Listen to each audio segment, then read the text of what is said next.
Judiciary Committee will please come to order, a quorum being present. Without objection, the Chair is authorized to declare recess at any time. Pursuant to Committee Rule 2 and House Rule 11, Clause 2, the Chair may postpone further proceedings today on the question of approving any measure or matter or adopting an amendment for which a recorded vote for the ayes and nays are ordered. Pursuant to notice, I now call up the Chair's resolution authorizing the issuance of certain subpoenas for documents and testimony for purposes of markup, and move that the committee agree to the resolution. The clerk will report the resolution. Resolution offered by Chairman Gerald Nadler. Resolved that upon the adoption of this resolution, the Chairman of the Committee on the Judiciary is authorized to issue subpoenas for the documents and testimony from current and former administration officials relating to the following. 1. The zero tolerance policy and other family separation policies and practices. 2. Detention or short-term custody of children and/or families. And 3. Discussions about or offers of presidential pardons to Department of Homeland Security officials or employees. In addition, the Chairman, as his discretion, and without objection, the resolution is considered as read and open for amendment at any point. I will begin by recognizing myself for an opening statement. Today, the Judiciary Committee will take additional important steps toward greater oversight of the Trump administration in two areas: immigration and alleged obstruction of justice. First, immigration. Over the past several months, we have held hearings and sent letters to the agencies of jurisdiction regarding a series of catastrophic and inhumane immigration policies. Many questions remain, and it is past time that we hold this administration accountable. In January, as one of my first acts as chairman, I sent letters to the then Department of Homeland Security DHS Secretary Nielsen, then Acting Attorney General Whitaker, and current Health and Human Services Secretary Azar, asking that they preserve and turn over any information and records pertaining to the development and execution of the administration's so-called zero tolerance, which really meant family separation, immigration enforcement policy, and the detention of migrants. I am pleased to say that DHS and HHS have, for the most part, complied with this request. However, in a span of 6 months, the Department of Justice has produced only a smattering of heavily redacted emails. And yet together, these documents represent the administration's most substantive response to the various immigration-related inquiries we have made this Congress. In April, we requested documents and information regarding troubling reports that the administration was considering retaliatory actions against certain members of Congress who the President deemed to be in opposition to his funding and policy priorities. That the President openly discussed this tactic on social media shocks the conscience. After sending a follow-up letter, we were told by agency officials that because these actions were never executed, there was no need for the disclosure of related documents or information. That, however, is for Congress to decide, not the administration, whether we need that information and those documents. In May 2019, along with several of my Judiciary Committee colleagues, I wrote to DHS demanding an immediate investigation into the deaths of 5 migrant children at the southern border over the last 6 months, as well as a committee member briefing on conditions in short-term holding facilities. Having been to El Paso twice this year, I was already aware that conditions were deplorable and unacceptable. And with the release of 2 DHS Office of Inspector General reports, my concerns have grown exponentially. To date, DHS has not provided a single briefing or any response to the letter. I use these examples to highlight the scope of serious concerns we have raised with the administration and the systematic withholding of information from the Congress, despite our oversight responsibility on behalf of the American people. We have given the administration ample time to respond to these serious reports of egregious conduct. This committee cannot sit idly by. There must be oversight and accountability. On that subject, in April 2019, along with Zoe Lofgren, chair of the Immigration and Citizenship Subcommittee, and Steve Cohen, chair of the Constitution, Civil Rights, and Civil Liberties Subcommittee, I sent a letter to Acting DHS Secretary Kevin McAleenan requesting information and documents related to President Trump's reported offer to pardon him if he were to illegally close the southern border, as the President had reportedly suggested he should do. A follow-up letter was sent on May 29th, but we have yet to receive any response to these inquiries. That matters because it represents a very serious threat to our rule of law system, and it brings me to the other group of subpoenas we are authorizing today. And let me just elaborate. For a president, now these are allegations and news reports, which we want to check out, for a president to order an administration official to violate the law and to say, don't worry, if you violate the law, I'll pardon you, would be a terrible dereliction of duty and a terrible violation of the president's duty to see that the laws are faithfully executed. Be an open invitation to violate the laws. And this brings me to the other group of subpoenas we are authorizing today. These 12 subpoenas relate to the committee's ongoing investigation into allegations of obstruction of justice, public corruption, and abuses of power, including such conduct described within the scope of the Mueller report. The special counsel, who will be appearing before this committee next week, found in his report that the Russian government attacked the 2016 U.S. presidential election in, quote, sweeping and systematic fashion, unquote. The report also detailed 10 instances of possible obstruction of the investigation of that most serious matter, as well as other possible misconduct. The Committee on the Judiciary has a constitutional obligation to investigate credible allegations of misconduct.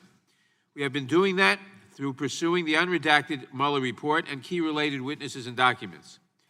There is no substitute, however, for primary evidence as the committee makes its decisions, which is why we have sought documents and testimony from former White House counsel Donald McGahn, former White House Communications Director Hope Hicks, and former Deputy White House counsel Annie Donaldson.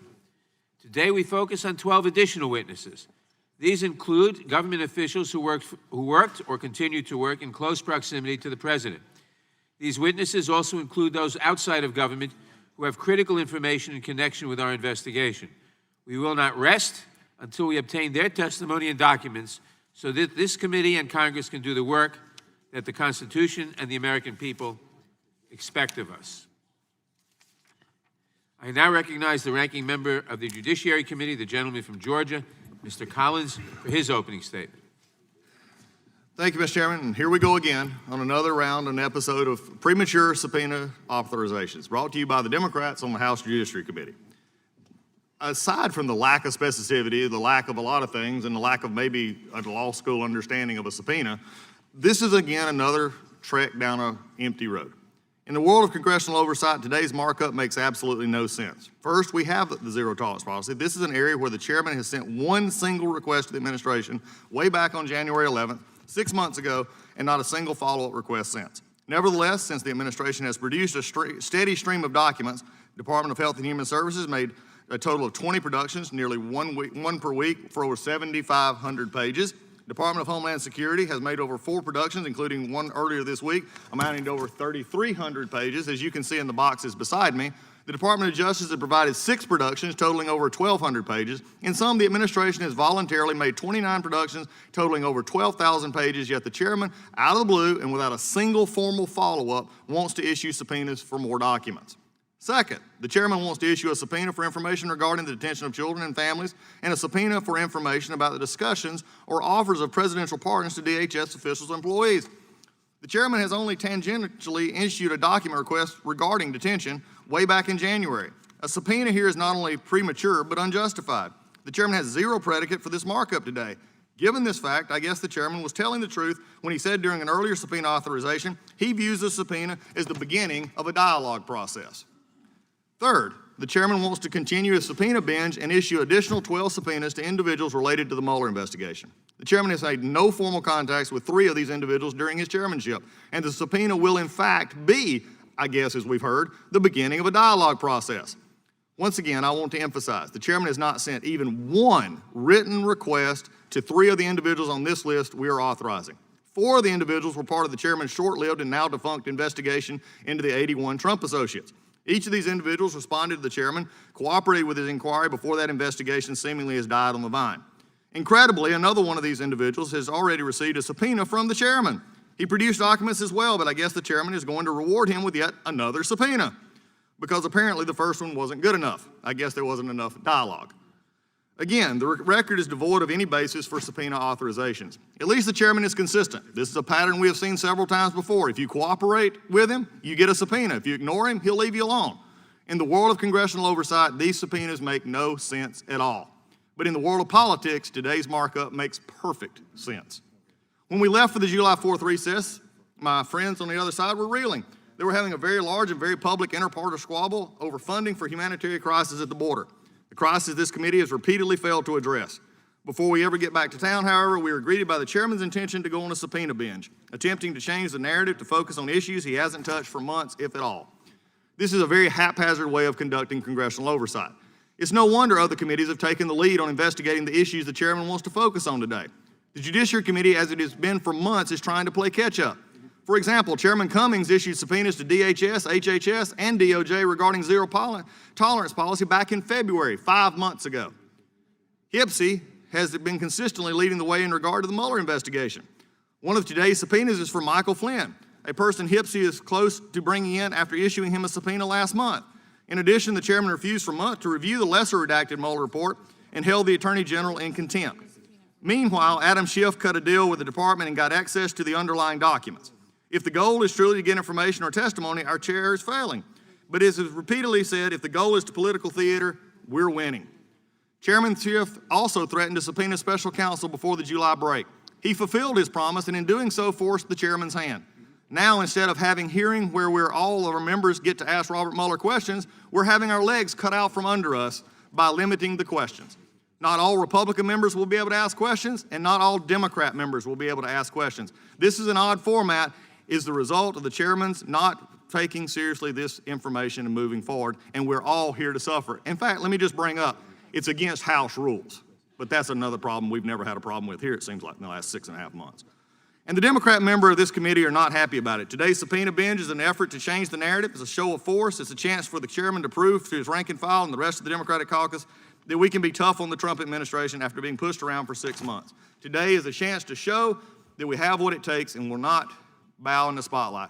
However, the truth is at this point, next week, a hearing on one of the largest, most talked about investigations in 2 years, and this committee got rolled. Intel Committee gets to ask all their questions. This committee does not. This committee gets to divide in the haves and the have-nots. We're all elected, both sides. This is a farce, especially when it flies in the face of a 5-minute rule that is conveniently being ignored. Here we go again, and as I've had to say for the past 6.5 months, let the show begin. Thank you, Mr. Collins. Without objection, all other opening statements will be included in the record. I now recognize myself for purposes of offering an amendment in the nature of a substitute. The clerk will report the amendment. Amendment in the nature of a substitute to a resolution offered by Mr. Nadler. Strike all after the resolving clause and insert the following. That upon the adoption of this resolution, the chairman of the committee... Without objection, the amendment in the nature of a substitute will be considered as read and shall be considered as base text for purposes of amendment. I will recognize myself to explain the amendment. My amendment in the nature of a substitute makes no substantive changes to the resolution and simply makes a technical revision to former Attorney General Sessions' name as stated in the resolution. Therefore, I urge adoption of the amendment, and I yield back the balance of my time. I now recognize the ranking member of the Judiciary Committee, the gentleman from Georgia, Mr. Collins, for any comments he may have on the amendment in the nature of a substitute.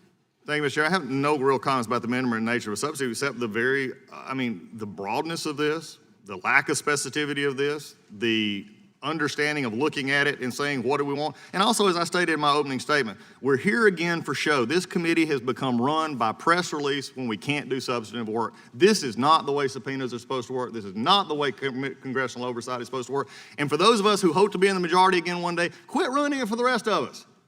Because this is not the way subpoenas are supposed to work and oversight is supposed to happen. There's been no follow-up on many of these. Some of these have never even gotten the first request for even helpful. And the ones who have responded are now getting served with another subpoena. Wow. Let's keep going. I yield back. Are there any amendments to the amendment in the nature of a substitute?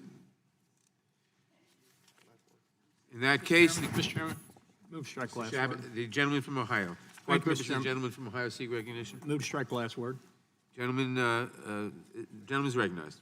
Mr. Chairman, despite the fact that millions and millions of taxpayer dollars and 22 months were spent on an investigation and a report that determined that there was no collusion by the Trump campaign with Russia, and the Attorney General concluded that there was no obstruction of justice, the majority continues on what clearly is a fishing expedition. Yet more subpoenas here today. I agree completely with the ranking member. This is much ado about wasting this committee's time and avoiding other issues which are within our jurisdiction, which we continue to avoid. It's really a faux impeachment, a fake impeachment to satisfy the hardcore Democrat base who hate this president, who despise the fact that he's still in the White House and in fact, despise the fact that he was ever there.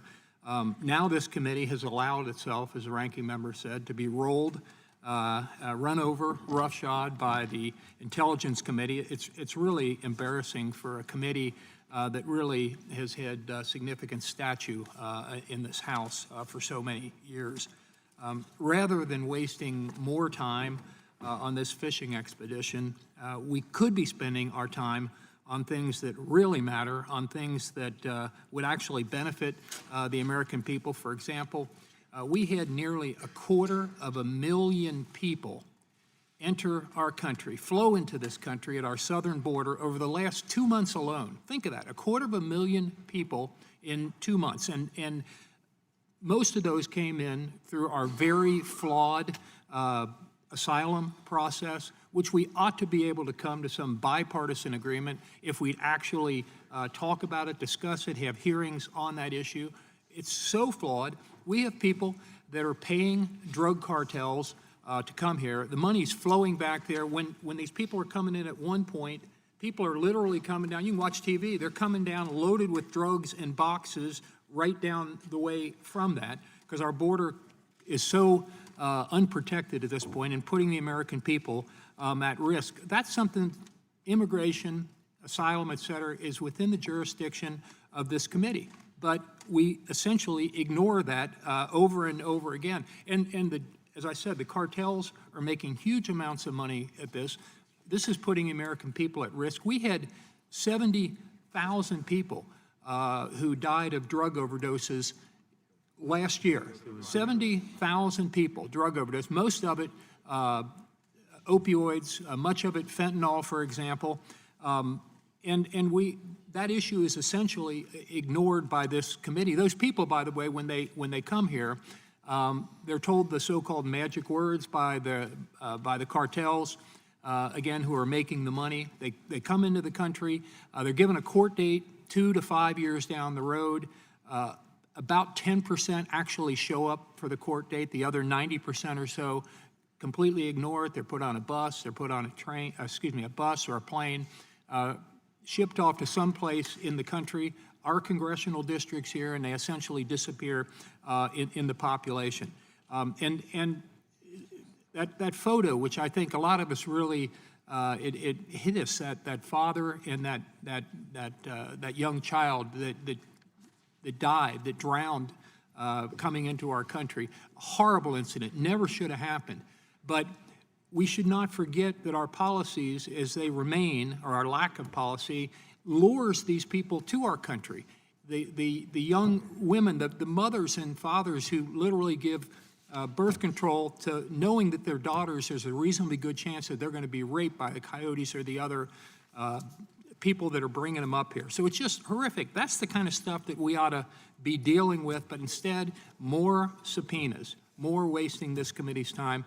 It's really a shame. This committee ought to be better than this, has been in the past, hopefully will be in the future, and I yield back.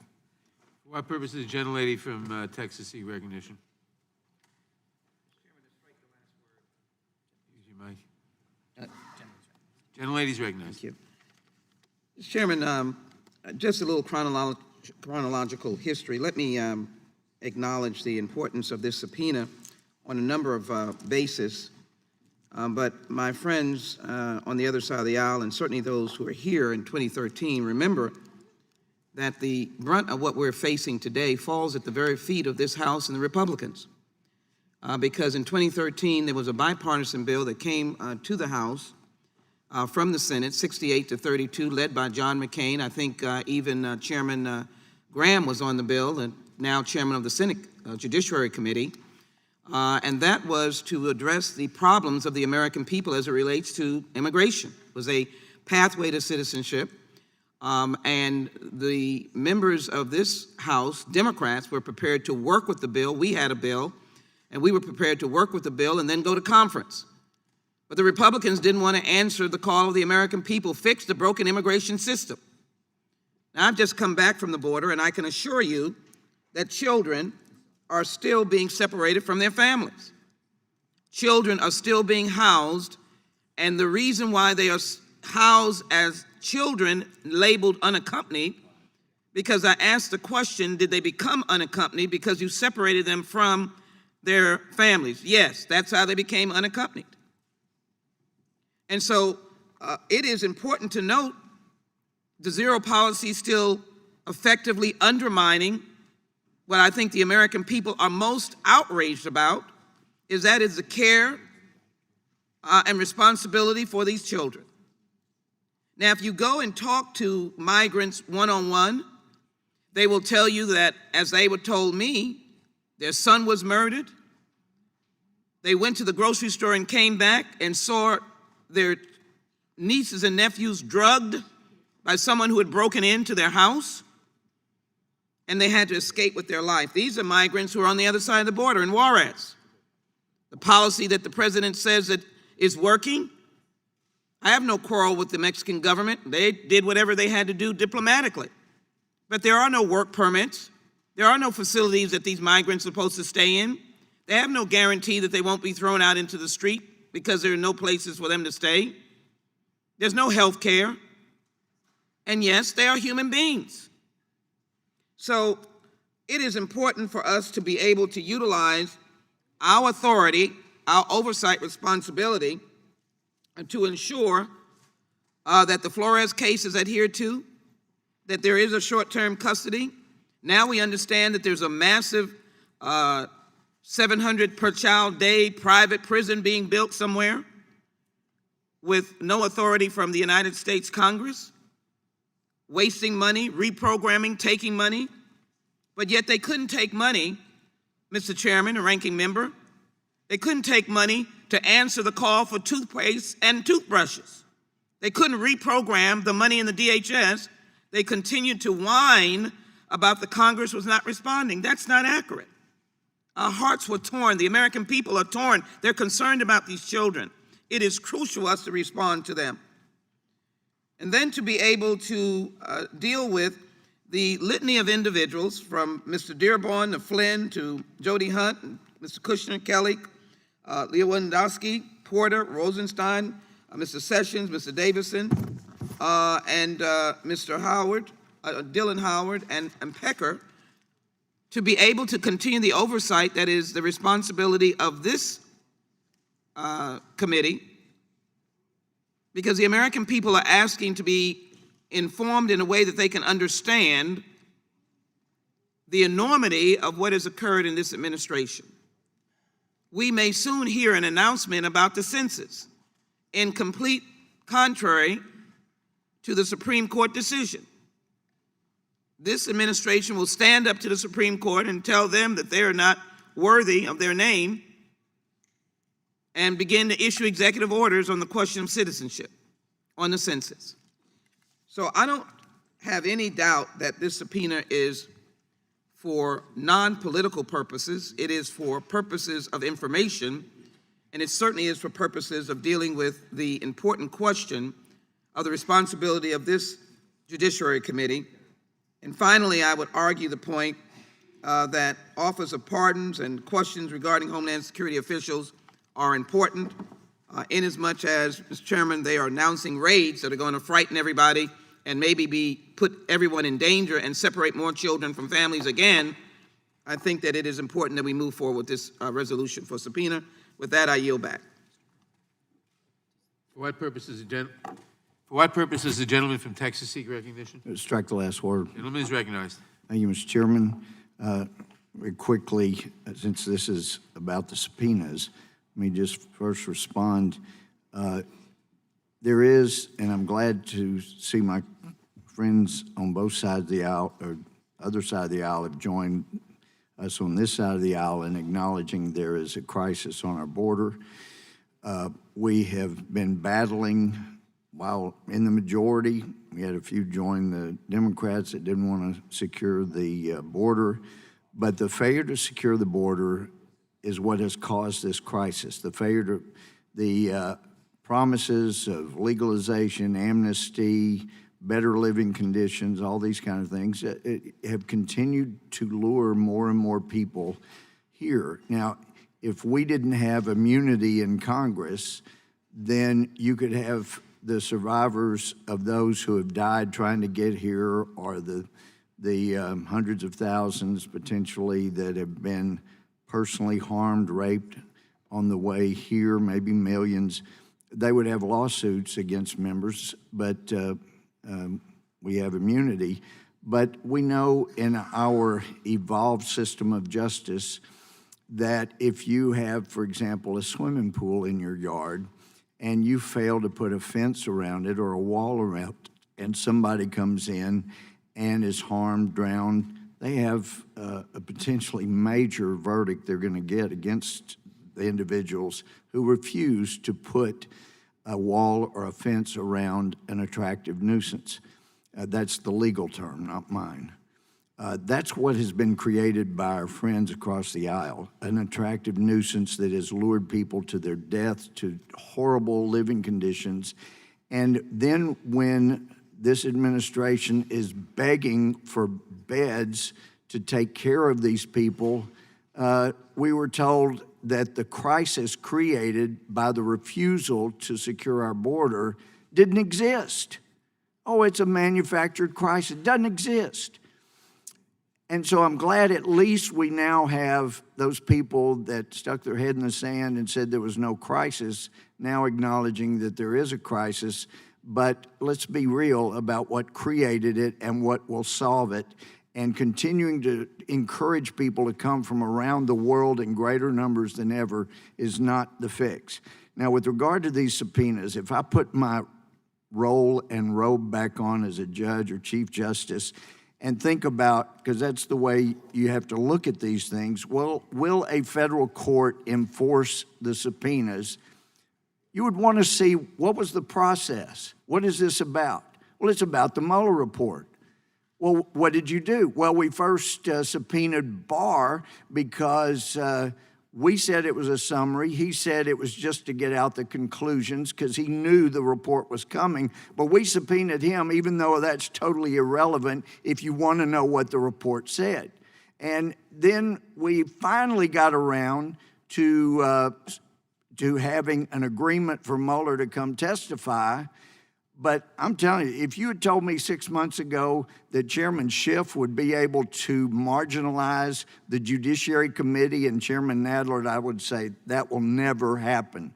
I found otherwise. Our committee has been rolled on our jurisdiction over special counsel. That is our jurisdiction. The members on both sides of the aisle ought to all be able to ask questions and not be marginalized by the chairman of the Intelligence Committee. But we got rolled.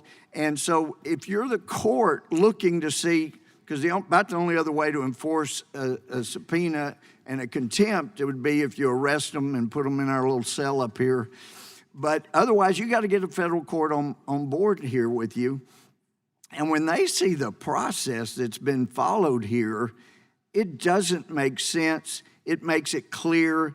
Maybe this subpoena is an effort to make it look like we're trying to get back our jurisdiction from the Intelligence Committee. But whatever the case, this is going to damage future majorities, regardless of which side of the aisle. It is a terrible precedent.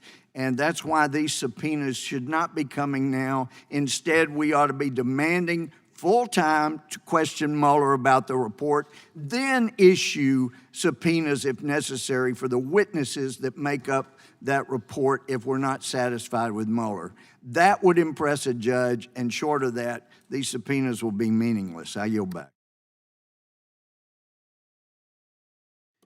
For what purpose does the gentleman from Florida seek recognition? I move straight to last word. Gentleman is recognized. Thank you, Mr. Chairman. Mr. Chairman, I can't start without just making clear what everyone on this committee knows, what everyone in America knows. The United States of America is not an attractive nuisance. The United States of America is a beacon of hope and opportunity to people around the world, as it has been since our founding. Now, I strike the last word to speak out strongly in support of the subpoena authorization. I would expect bipartisan support for these authorizations. First, for the list of individuals related to the committee's investigation into obstruction of justice, public corruption, and other abuses. I've heard many times from my Republican colleagues on the other side of this dais that they don't want expert witnesses. They want the people who were there. Well, this list should satisfy them. These are the key players, both in our ongoing investigation and in the Mueller report. That's exactly what my Republican friends have been asking for. Up to this point, unprecedented obstruction by the White House has blocked testimony and appearances by the people who were there. But we will not stop in the face of baseless claims of immunity or privilege. I thank the chairman for his continued work in pressing this committee's work forward. And I hope that the minority will join us as we continue this important investigation. Secondly, this authorization also authorizes subpoenas for information related to the detention or short-term custody of children and/or families by the Trump administration. That's the administration whose policy dictated tearing kids from their parents. It's the same administration that has put kids in cages. Mr. Chairman, in the days before the committee's February 26th hearing on immigrant detention, the administration dumped thousands of pages of documents on the committee. Within those pages, we found reports of incidents of sexual assault and misconduct involving unaccompanied children in the care of the Office of Refugee and Resettlement. Those incidents included 154 staff on unaccompanied minor allegations of sexual assault. And now this week, NBC News reported new allegations against Customs and Border Protection agents. A 16-year-old boy alleged that the sleeping mats were removed from his cell after he complained about the drinking water. A 15-year-old girl alleged that she was sexually assaulted by a CBP officer when he groped her in what was meant to be a routine pat-down. While some of these incidents are reportedly under investigation by DHS's Office of Inspector General, they demand full congressional oversight and swift accountability. We cannot stand by and hope that the Trump administration does the right thing, because time and time again, they do not. And it is children who are paying the price. Kids, innocent kids. We've seen it with our own eyes. Many of us have seen the conditions these children are kept in, from Texas to my own state of Florida. We cannot stand by and think that the Inspector General will just simply handle it.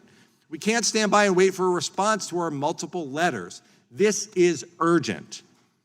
We cannot stand by and ignore our duties as an independent branch of government. And, Mr. Chairman, we absolutely cannot stand by and allow human rights to be violated beneath the American flag.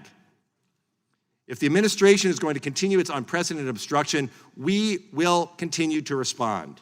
Today, we authorize an important step forward in providing oversight of an administration that simply must be reined in. I thank the chairman for his leadership, and I yield back the balance of my time.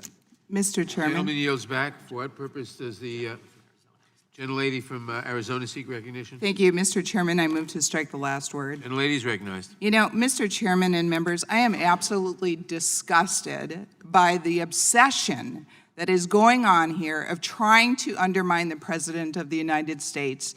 And, you know, and then to hear that, you know, we're not doing, the Republicans aren't doing anything about immigration. Are you freaking kidding me? I mean, we have immigration bill after immigration bill that members have submitted and are in front of this committee that have not even been heard that could help solve this problem. And then I'm really irritated that next week we're going to be questioning Robert Mueller, and I don't even get a chance to question him. This is just plain wrong. I've been elected just like anybody else here, and for the leadership in this committee to decide that only certain members, and there's only time for certain members to be questioned, even on your side of the aisle, is just plain wrong. And I yield back my time. Gentlelady yields back. The gentlelady from California, for what purpose does the gentlelady from California seek recognition? Mr. Chair, I move to strike the last word. Gentlelady's recognized. And let me just begin by saying that I think for the last several years, until January of this year, the Republicans controlled the presidency, the Senate, the House, and comprehensive immigration reform was not passed.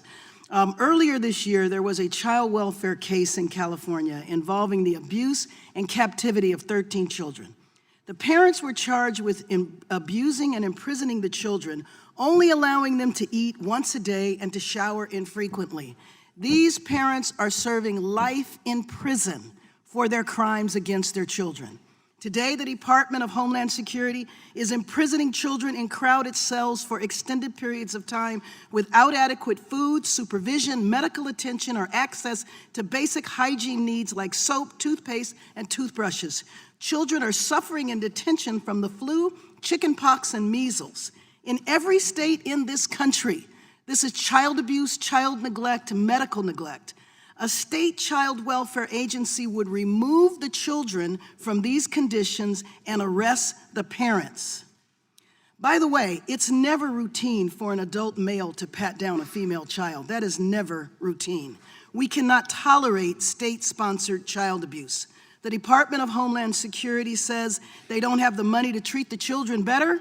We provided $4.6 billion to address the humanitarian crisis at the border and specifically said that the money could not be spent to build additional detention centers. Yet DHS is expanding for-profit immigration detention centers in states far from our southern border. They found money to expand for-profit detention centers, but somehow they don't have the money to provide soap, toothbrushes, and medical attention for children. John Kelly, President Trump's former chief of staff and Secretary of Homeland Security, during the Family Separation Pilot Program, now serves on the board of the company that was handed a $341 million no-bid contract to run the Homestead Center, an influx detention center for children. The company that runs the center charges $775 per day per child, yet children in detention have access to only the most basic services and then oftentimes not. There are foster parents in this country who don't get $775 a month to care for a child. The untold story of this debacle is the corrupt windfall of dollars that businesses are making. In February of 2018, I received reports in my office that a large number of infants and toddlers were sent to the Office of Refugee Resettlement Services. These are services designed for older children who typically arrive at the United States border alone. We couldn't understand how infants and toddlers were crossing the border alone. They weren't coming alone. They were stripped from the protective arms of their family when they crossed the border together. More than 2,500 children were separated from their families under the administration's zero-tolerance policy. The administration said that this policy was ended, but it was not ended. Children are still being separated from grandparents, from aunts, uncles, siblings, and in whose world are these not families? It is a lie that the administration ended this policy of breaking up families. This is about punishing children and families so they can send a message back to their Central American countries to not come to the United States. CBP agents don't have adequate training to determine whether a child is abused, and there are no clear standards for what criminal convictions constitute a danger to a child. There is no due process and no judge to determine the best interests of children at the border. We are using law enforcement to address a humanitarian crisis. I have been to refugee camps in South Sudan and Uganda. Children are never separated from their parents. What is going on at the border is an embarrassment to our nation. There is a crisis at the border, a crisis that has been fueled by an administration that refuses to address the root causes. Why do people leave their countries? Dollars should go to help the Central American countries, not cut aid. We need these subpoenas to get all the facts about family separation policy and to get the facts about how agencies are awarding contracts. The administration hasn't responded to our letters, And we now need subpoena authority to end the unconscionable treatment of children, immigrants, and asylum seekers. Thank you. I yield back my time, which has expired. I thank the gentlelady. For what purpose does the gentleman from California seek recognition? Move to strike the last word. Gentleman is recognized. Thank you, Mr. Chairman. The hypocrisy in this room today is staggering. To accuse the dedicated men and women who serve our nation in the Border Patrol as child abusers is simply despicable. They are doing everything they can under the most difficult of circumstances to provide for the needs of these children who have been brought here illegally, in large part in response to the promises of free health care, free legal representation, even being shielded from deportation after committing crimes in this country. To equate our Border Patrol to child abusers, I think just goes beyond the pall. And to hear claims of kids in cages under Trump.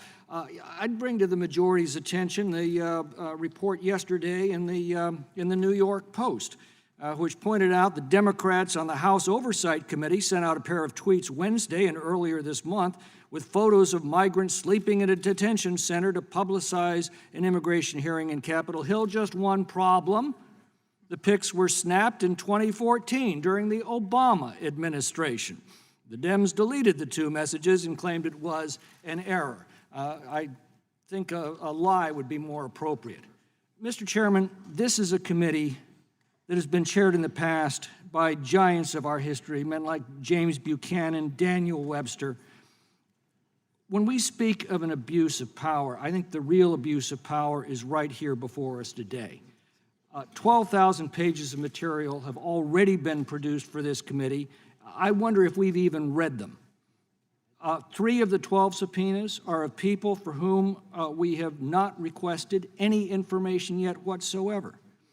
When the subpoena process is abused to this extent, it cheapens the moral and legal authority of all subpoenas of the House and the moral standing and authority of the Judiciary Committee that it may well very need to summon in the future. In fact, I think our stature has already been diminished and compromised. We've seen that already, the dramatic truncating of our legitimate authority to question the special counsel. This committee has already been eclipsed, I think precisely because of the way it has comported itself, and that's obviously a decision that's been made by the Democratic leadership. The executive and legislative are separate and co-equal branches. They cannot interfere with the internal functions of the other, and the frivolous and indiscriminate abuse of the House's subpoena power can only be interpreted as an attempt to interfere with the executive's function by tying down key officers with unlimited demands to produce paperwork. And this is not a new issue. Congress has tried to do the same thing to Truman, Eisenhower, Johnson, Carter, both Bushes, Clinton, and Obama, with the same results. And the courts consistently backed the presidency. The Congress even tried to subpoena Truman and his subordinates after they left the White House, and the courts said the same immunity applies. If this is an impeachable offense, then I think every president since I was born would have been impeached. Many of the, I think the Democrats on this committee are suffering from what the Air Force calls target fixation. That's the phenomenon when pilots focus so much on the target that they fly their plane into a mountain. Many of their candidates in Trump districts ran as self-described problem solvers. Instead, I think people are seeing they're not problem solvers, but troublemakers, and they're the ones who are going to be most likely held to account. The first calls for Trump's impeachment came 1 week after the 2016 election. Our chairman was caught openly plotting impeachment just days after the 2018 election put him in charge of the Judiciary Committee. Mr. Chairman, democracy depends on the willingness of all sides to accept the result of an election. And that didn't happen this time, and that's a very dangerous phenomenon in a nation like ours. And meanwhile, the violent crime rate's rising. We have a crisis on the border, all matters that are under the jurisdiction of the Judiciary Committee. and all matters that have been unaddressed by the Judiciary Committee. In fact, to make matters worse, we just passed 3 bills out of committee last month to grant amnesty for millions of illegal aliens already in our country, which is sure only to attract more to attempt the dangerous and illegal crossing into our southern border. Would the gentleman yield for a moment?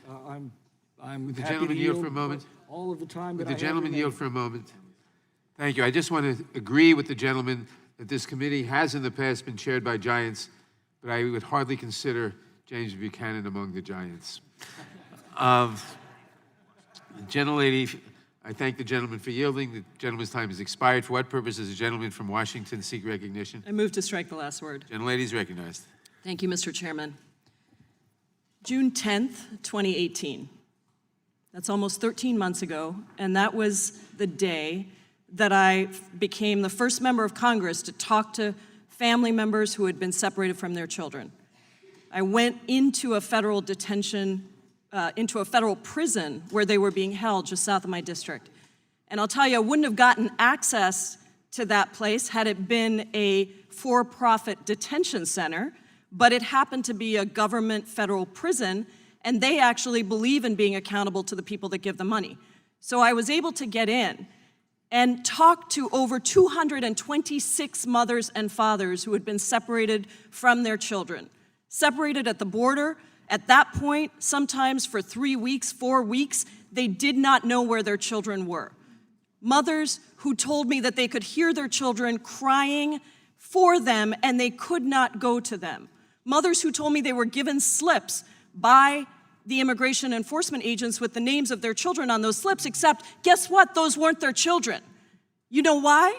Because the immigration system, because the entire Health and Human Services system, nobody knew whose children belonged to whom. Nobody had kept track of them. Nobody had planned for this. Nobody knew what was going on. And in fact, if they did, they had actually told the higher-ups not to do this because it would cause lifelong damage to those children. And Mr. Chairman, we had White here, Commander White here, who testified to that with Scott Lloyd sitting right here next to him, that he had told Scott Lloyd that this would cause irreparable long-term damage to these children to be separated, in some cases for 7 and 8 months now. And you know what Scott Lloyd did? Nothing. Nothing. And on June 13th, 2018, 2 days later, I was in this committee sitting right there, controlled by Republicans, when this Republican majority refused to do a darn thing about these family separations. Not a single hearing, not a single hearing. And you know what? The country was outraged. It wasn't just Democrats. 2 weeks after I went to see those children, working with organizations on the outside, working with people who were outraged by what was happening, because this is not any kind of America. Not a Republican America, not a Democratic America.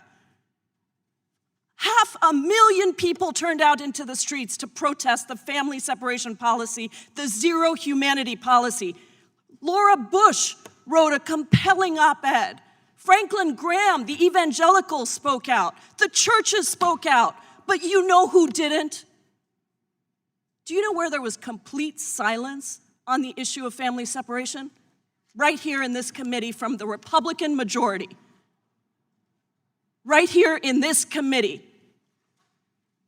So, Mr. Chairman, these subpoenas are not just appropriate, they are absolutely essential. Essential. We have had no accountability around this Trump administration's zero humanity policies. And we now know that the youngest child who was separated from his parents was only 4 months old. 4 months. We don't know this because the government disclosed this information. We know it because of a New York Times investigation. And according to the New York Times, immigration officials took 4-month-old Constantine away from his family when he requested asylum to an immigration officer stationed outside the American border. He followed the directions set out by then Secretary Nielsen, but immigration agents still took his son away.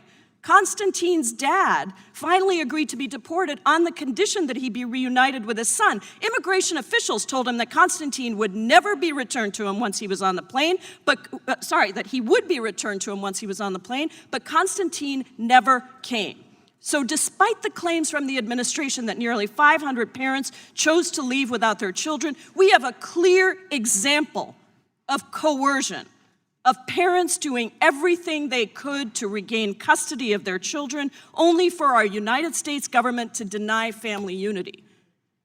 But we never had a hearing on family separations in this committee under the Republican majority. We have sent letter after letter after letter. Thank you, Mr. Chairman. Thank you to the Immigration Subcommittee Chair, Zoe Lofgren. Thank you to members of this committee, including Ms. Bass, Ms. Jackson Lee, who were with us on a trip to the border last summer, but nothing under the Republican majority. So don't tell me that we have done what we can. We have not done what we need to do, and that is why we need these subpoenas, because this administration is lawless and it trades in cruelty and in money.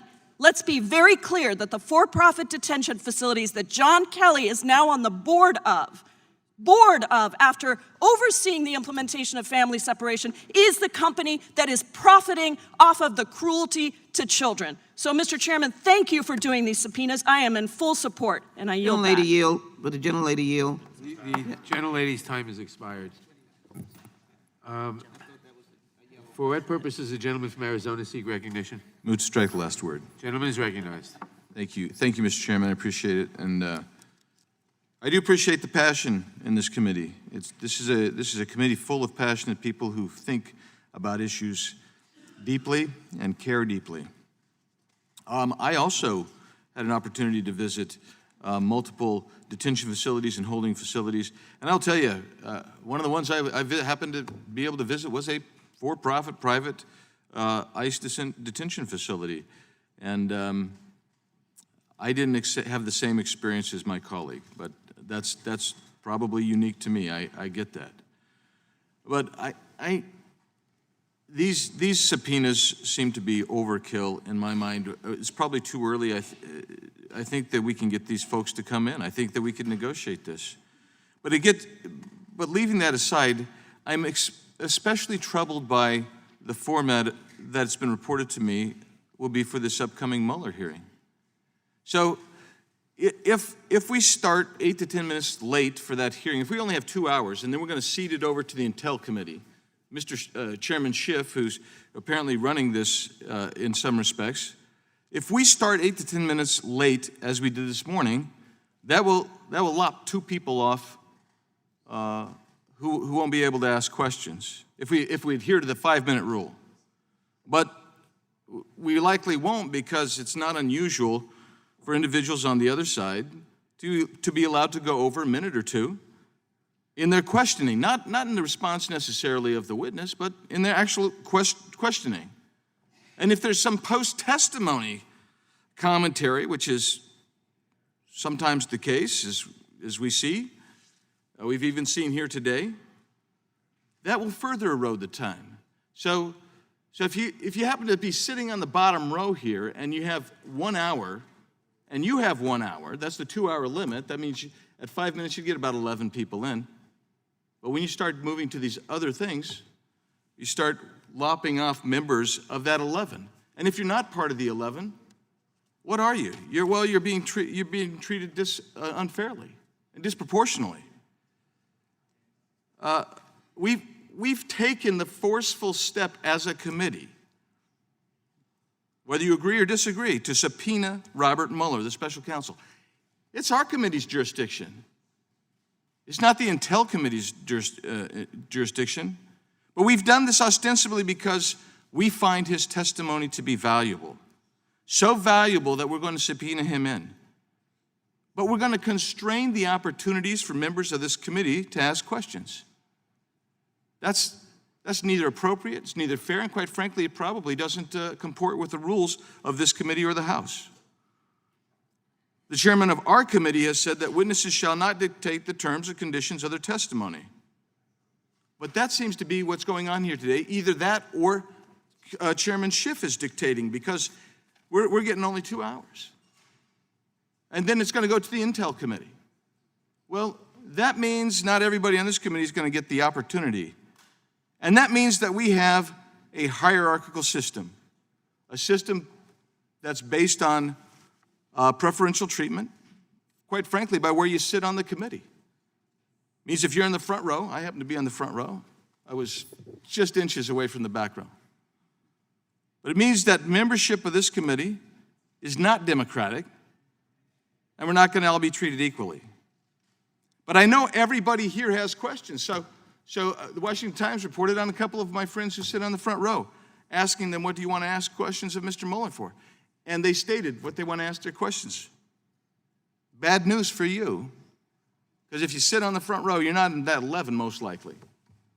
And that means that you're probably not going to get to ask questions, the questions that you told the Washington Times that you wanted to ask, including me. I told them what I wanted to ask.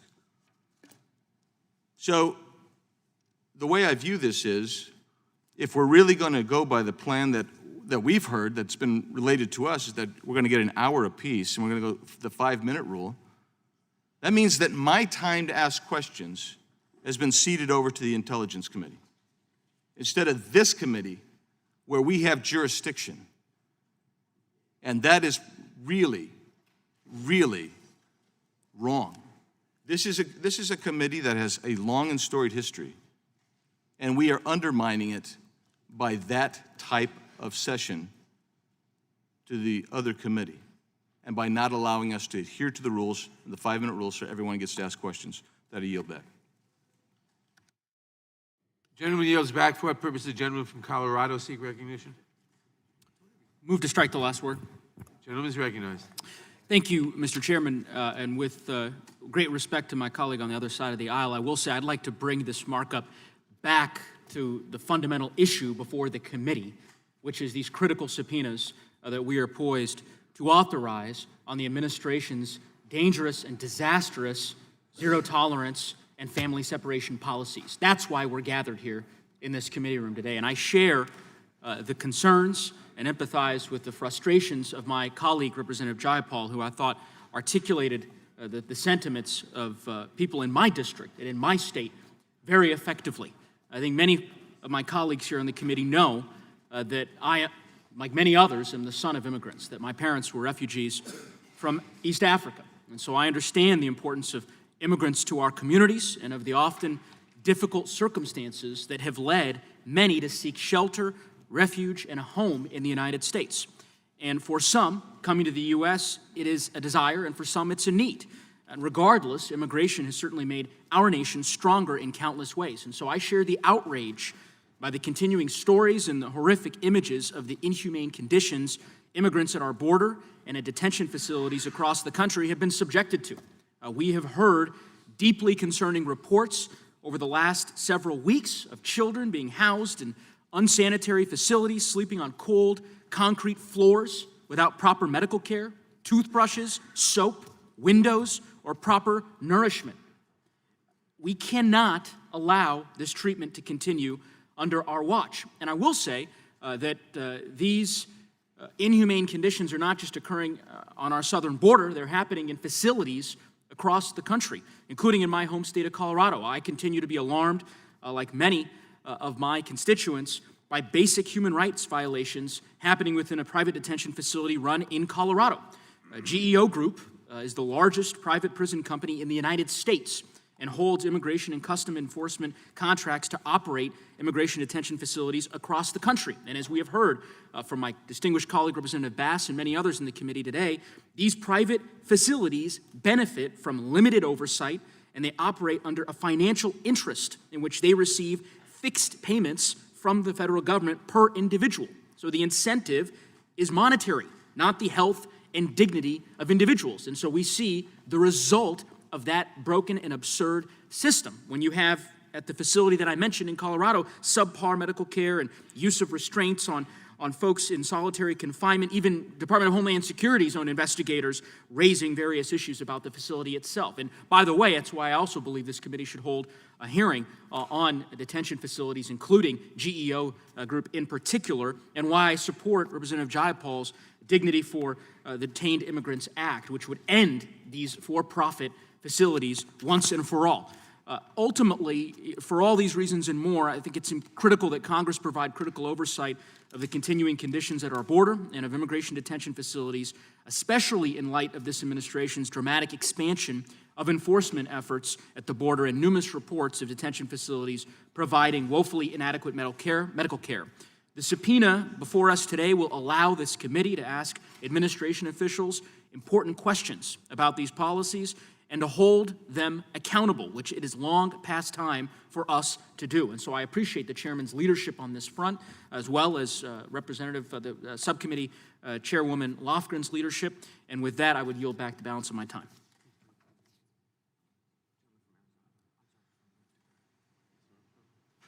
Gentleman yields back. For what purpose does the gentleman from North Dakota seek recognition? Move to strike the last word. Gentleman's recognized.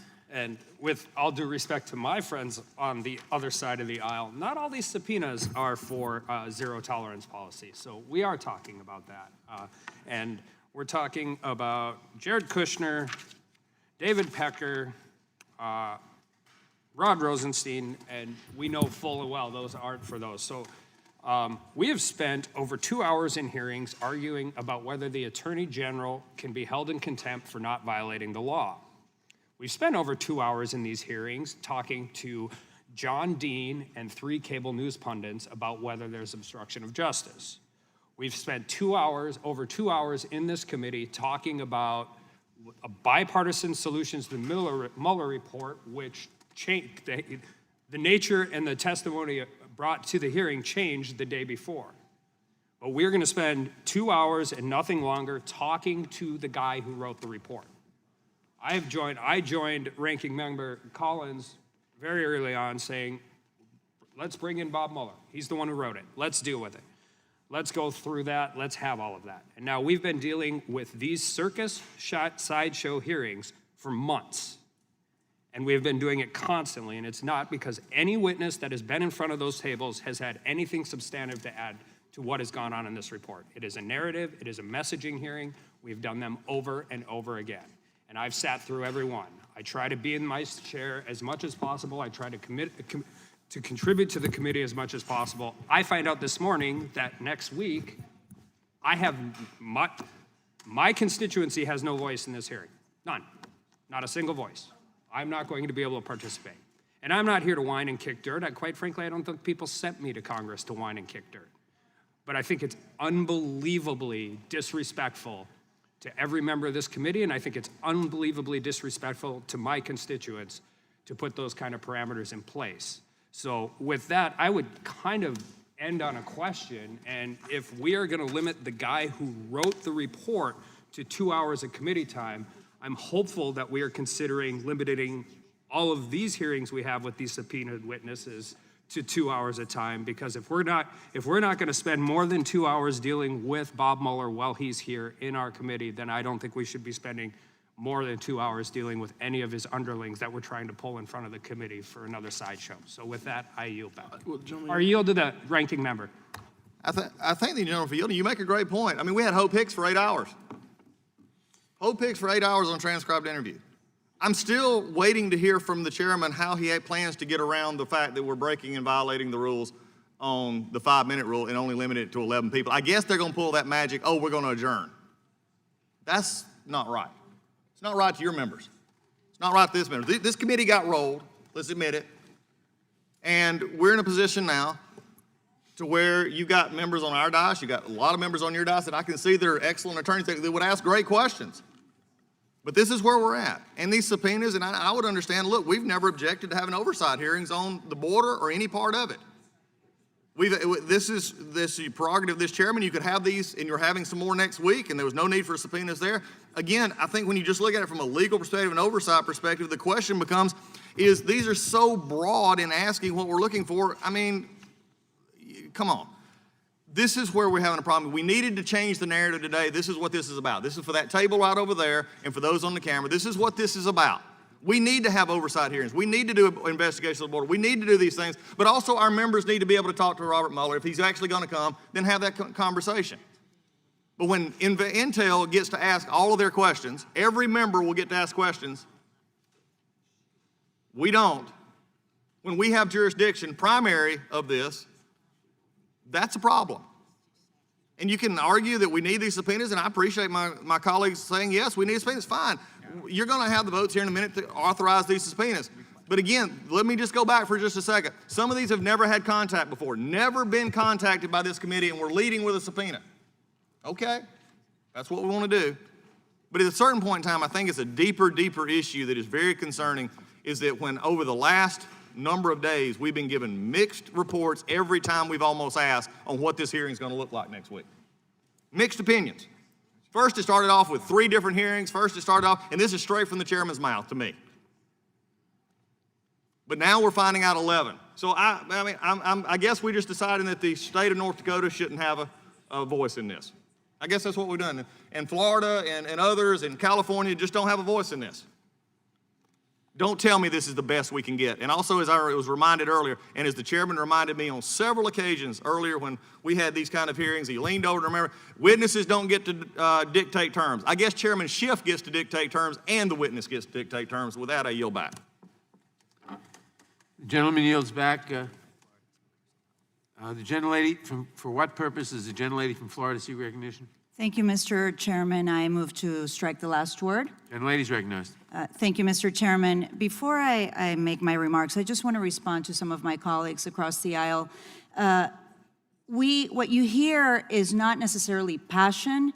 When you hear us voicing our concern for children being detained, it is outrage. Outrage that so many of our colleagues refuse to stand up for what is right and instead try to use the criminalization of immigrants to score political points with your base. And that is something that is just a very low point in our government. So I just want to stand here before you to support the authorization of subpoenas because it is vital to extracting basic information from this administration. What we know right now is that this administration has instituted cruel, inhumane policies against migrants, children, and families. Thousands of people are being held in overcrowded facilities at the border. We have seen the horrific images of children being held in cages, sleeping in concrete floors. Families continue till this day to be separated. What we do not know is how these detention facilities are being run, what is actually going on at these camps, and what the administration plans on doing to make sure that migrants and their children are safe, or when they're going to stop detaining kids in cages. Now, Homestead, the Homestead Detention Facility is in my district, and I have visited that detention facility now several times. I have made multiple requests for information about what is happening inside the detention facility.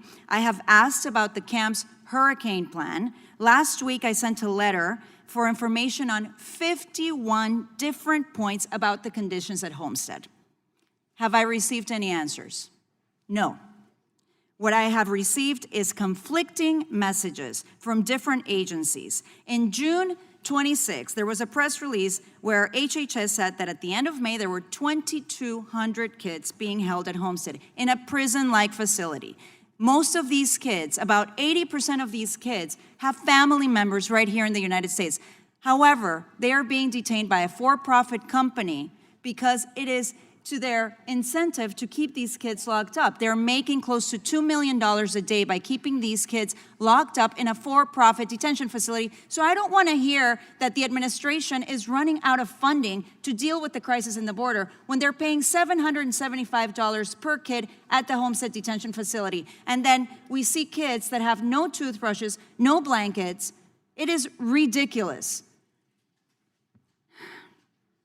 Now, what these kids are going through is so shocking that the Center for Human Rights and Constitutional Law filed a motion at the end of May in support to enforce the Flores Settlement Agreement because they are in violation of the Flores Settlement Agreement. Some of what we read in the motion is very disturbing. The Homestead Detention Facility has a no-touching policy. And here's a statement from a child who was held at Homestead. The rules here that you can't touch anyone. Sometimes when your friend is crying because they can't stand being here any longer. You want to be able to give them a hug, but you can't because it's against the rules. Another child described her constant sadness at the camp. I often feel sad and depressed here. I am accustomed to getting hugs from my family and to having my family say goodnight to me. I don't have anyone to do that for me here. I cry in my room some nights. I try to distract myself by reading the Bible, listening to music, or talking with other kids. But it is most hard and sad to think about my family because I miss them a lot. We have to take into account what harm we are causing thousands of kids by this administration. And we have to remember that these are children that are being held while their families are in other places in the country waiting for them. So I would like to ask for unanimous consent to enter into the record 3 declarations of children being held at the Homestead Detention Facility that were filed as exhibits in the Flores versus Barr case in the U.S. District Court for the Central District of California. Without objection. I yield back. The gentlelady yields back. For what purpose does the gentleman from Pennsylvania seek recognition? Mr. Chairman, to strike the last word. Gentleman is recognized. Thanks, Mr. Chairman. I just wanted to say I'm really disappointed that when Mueller comes in, I'm not going to get to question him. I was looking forward to it. I read the report. I read the unredacted report. I think I'm qualified to ask questions. I was a prosecutor in the Navy, defense attorney in the Navy, practiced law in the civilian world, was a district judge. I was elected to Congress, and I just thought I would get a chance to ask Mueller questions. I also think it's completely hypocritical that we're letting a witness dictate terms to us. It's a double standard. When the Attorney General wouldn't submit himself to questioning for staff, we held strong and said he had to, and he chose not to attend. And now Mueller can come in here and just dictate terms to the committee. I think it makes us look weak. And again, I think it's inherently unfair that I don't get to ask Mueller questions. So with that, I'd like to turn it over to the ranking member, Doug Collins. Thank you. The district in Pennsylvania is absent from the table next week because of the agreement made by the majority. Again, as we continue this down this road, it's been interesting though, and I agree with a lot of the discussion. I've said this before, and nobody on our side has disagreed about having oversight here, and we're having them again next week. We're having one on 5:30 Monday, and everything that I've seen, we didn't have to subpoena them. The Inspector General showing up. It's called asking. From an attorney perspective, it's called asking and trying to work with it. That's the way oversight works. And we've been given some letters that supposedly were CC'd. We don't remember the letters. So we're just continuing to find out that there's been not a lot of contact, and especially there can be no doubt that some of these on the list, especially the names, have never been contacted for the first time. But we're going to lead with subpoena. Again, let me just reiterate, this is about the table to my right in the press because they have to change the narrative. The narrative was awful going out, and now we're trying to change the narrative to reclaim what should be our complete jurisdiction, and we've just let it go because now Intel gets to do what they want to do, Chairman Schiff gets to tell us what we want to do, and that's just a problem. And there's been no discussion about that. But also it's been interesting, as we go forward again on immigration and discussing this, there are things that we can do. There are things that we can work on. It would have been nice yesterday to actually have had a bill that many of us agree on, and I reluctantly voted no on it because I wanted this to actually happen. But if we'd have had a markup on it, it would have happened. And even if it had 300 and something co-sponsors on a caps bill to remove those caps, I'm all in favor of. When you go to the actual agency that's going to put this out, they say it's not workable. It was pointed out to the majority that this was an unworkable bill in many cases, and they knew this. They chose to ignore it because they had to get the bill out. A simple discussion could have happened. A markup, we could have had 400 votes. Instead, we choose to put out something and basically be dishonest with the tech community and some of the other country communities that were actually passed a bill yesterday that would actually help them. It won't help you because it will not work. We want to put a bill that actually will work. But anyway, that was the bill yesterday on the floor that we worked on. I wish we could work on it again. Hopefully the Senate will see the error in some of this and we can work on it again, and hopefully that we can come back, we can all vote for it. But again, the problem we have here is I want to yield back to the gentleman from Pennsylvania. I appreciate his time. But again, I'm sorry that you're not going to get to ask questions next week as we go. Will the gentleman yield? I yield back. Thank you. I yield to my colleague. Yeah, thank the gentleman Yates from Florida. for yielding. And just to go over what's happening here with my colleagues in the majority, many of you House Judiciary Democrats have spoken up in favor of impeachment, and your speaker doesn't support impeachment. And so what she's done is she's turned other committees on you. You know, there was the reporting that came out of your conference meeting where she was saying, well, what are you going to do? Send Elijah Cummings home? What are you going to do? Send Adam Schiff home? And so what she's done to try to block your access, to try to go about your impeachment endeavor, is she's taking the time away from the bottom row of the Judiciary Committee and giving it to the Intelligence Committee. Because if you centralize the activity in the Judiciary Committee, it accelerates the argument that Chairman Nadler and many of you have made to the Speaker in your various conference meetings about how you have to do this. So I just want you all to know what she's doing to you. She's dividing the committee. She's giving your time to Intel. And, you know, we just think that that's a bad precedent. We disagree with impeachment, but it's bad for the committee, whether you're in the majority or we're in the majority, for the committee to be functionally defrocked by Intel and then doing so in a way for the Speaker to kind of maintain some tension among your caucus. So I hope you guys get it sorted out. I yield back to the gentleman. Would gentlemen yield to me one last time? Thank you. Yes, I yield. And then just finishing up here, it's really interesting now. Now they're really excited about this because we're upset about it as well. And now maybe they can go use this leverage to try and get something else. Again, it's not the way you do business. You've already noticed the hearing, by the way. I yield. Gentleman yields back. For what purpose does the gentlelady from Texas seek recognition? Thank you, Mr. Chairman, for holding this important markup. Does the gentlelady seek to strike the last word? Oh, I'm sorry. Yes, seek to strike the last word. Last word is duly struck. The gentlelady is recognized. Thank you, Mr. Chairman. This is a very important hearing, and these subpoenas are critical to our ability to perform our oversight function. And for me in particular, these subpoenas relating to the zero tolerance policy and what's happening on the U.S.-Mexico border are especially important. As you all know, I represent El Paso, Texas, which has been ground zero for many of the Trump administration's policies of cruelty. And those policies include child separation, child detention, and they have resulted in child deaths. We have had children dying in American custody for months now. One of my colleagues just a little while ago was complaining that she perceived us as trying to undermine the president.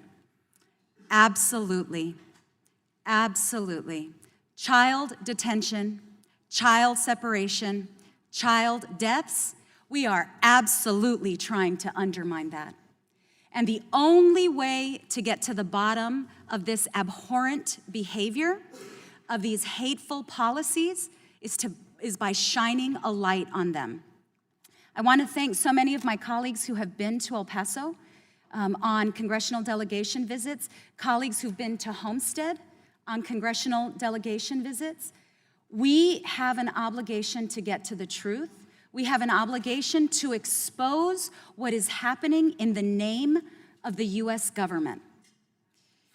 And with regard to the subpoenas that will help us get to the bottom of Russian attacks on our democracy, Russian attacks on our country, foreign meddling in our elections, and the cover-up intended to make sure that that meddling and that those attacks don't get exposed, it's about time that we get these subpoenas. It's about time that we get this information so that we can protect our elections, so that we can protect our country and the American people against all enemies, foreign and domestic.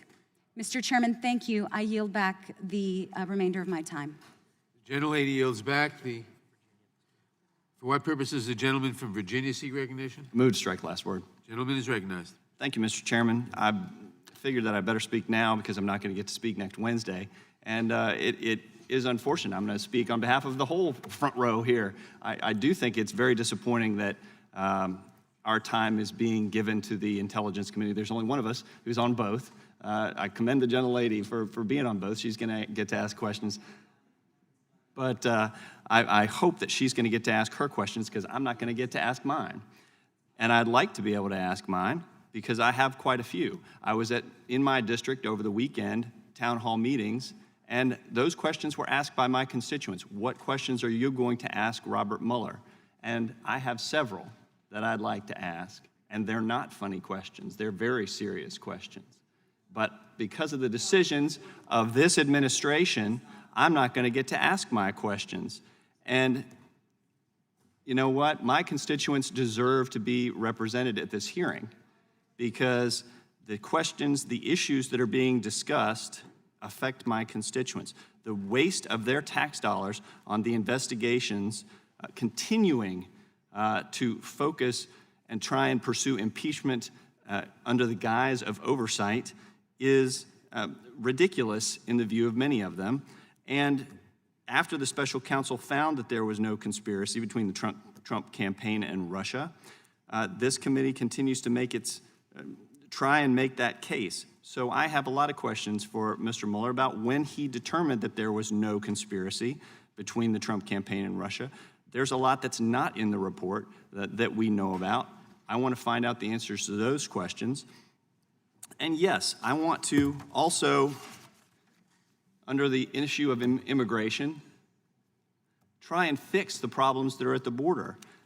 I am very glad that finally this House took action and passed aid for the humanitarian crisis at the border, because this president was calling for an aid package back in May. And this House did nothing to pass legislation until just a few weeks ago, when after there was a bipartisan bill that came over from the Senate, this House determined that they were going to pass a partisan bill out of the House and delay that aid for that humanitarian crisis. And it was only after this majority and this speaker realized that that was going to further delay into the July 4th recess, into July, possibly into August, and after August, before any kind of conference could be convened and worked out with the Senate-passed bill, did the speaker yield and pass the Senate-passed version. I'm glad that they did. I was proud to vote for it because aid is now being delivered to the border to assist in that humanitarian crisis. I've been saying since day one that there is a humanitarian crisis on the border. Many of us on this side have been pleading with the speaker to take action in a comprehensive way to address not just the humanitarian crisis, but the enforcement of our borders, which is an emergency. Thankfully, the president declared an emergency at the border. Long before anybody on the other side acknowledged that there was an emergency, we have testimony from folks on the other side ridiculing members of this side of the aisle for declaring an emergency at the border, mocking. And to set the record straight is important on who was calling it an emergency, who was calling for action to address this crisis, and who only reluctantly has come to the table and said, okay, now we're going to vote to provide aid to address this crisis at the border. So we need to set the record straight. With that, Mr. Chairman, I will yield to Mr. Gomer. Yeah, thank you. And in that same vein of setting the record straight, we heard earlier that only 13 months ago, for the first time ever, did any member of Congress go talk to people that were being detained. And I did that numerous times during the Obama administration. They're in the same facilities that were built back then. They weren't adequate then. They're not adequate now. But that's been going on for years. Apparently, some of my friends across the aisle just didn't know it. The time of the gentleman has expired. For what purpose does the gentleman from Tennessee seek recognition? Strike the last word. Gentleman is recognized. I think about everything that can be said has been said, except for the fact that the ranking member referred to the possible witnesses, Mr. Lewandowski, Mr. Kelly, Mr. Kushner, et cetera, as being underlings of Mr. Mueller. They are not underlings of Would the Mr. chairman, Mueller. would the gentleman yield? They are not I did underlings not of say Mr. that. That is not true. I never missed. I have the floor. The gentleman from Tennessee controls the time. They are not underlings of Mr. Mueller. They are direct witnesses of possibly obstruction of justice.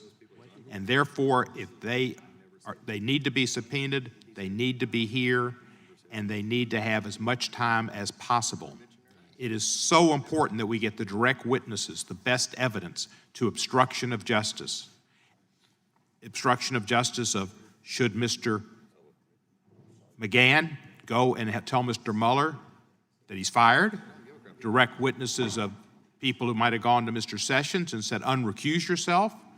Direct witnesses of people who might have had knowledge of Mr. Trump dictating a note to say, I'm the greatest ever, and Mr. Sessions should limit this work to simply what happened in the next election and not my election. Direct evidence of Mr. Pecker and buying the silence of Ms. Stormy Daniels. Direct evidence of obstruction of justice with Mr. Pecker being able to tell us about possibly Miss August and what happened with her and why they paid her off after the president said, I know nothing about this, I have never heard of this, I'd never paid any money, I've never heard of these people, et cetera, et cetera, et cetera.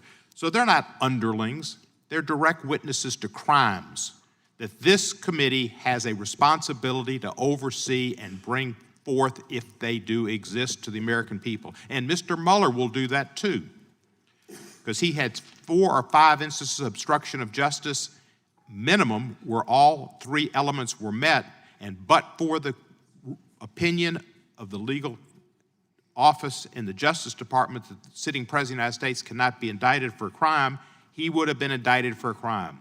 He would have been just as he is in New York State, number 1,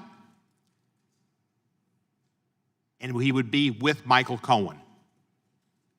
He was an unindicted co-conspirator.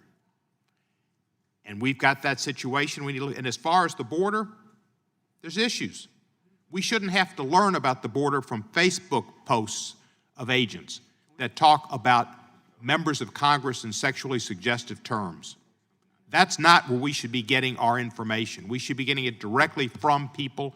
And if the folks from ICE and the folks from our Border Patrol, and there are a lot of great folks working there, can come and give us good information, they clear that up, that's great. And if they can't, that's fine too.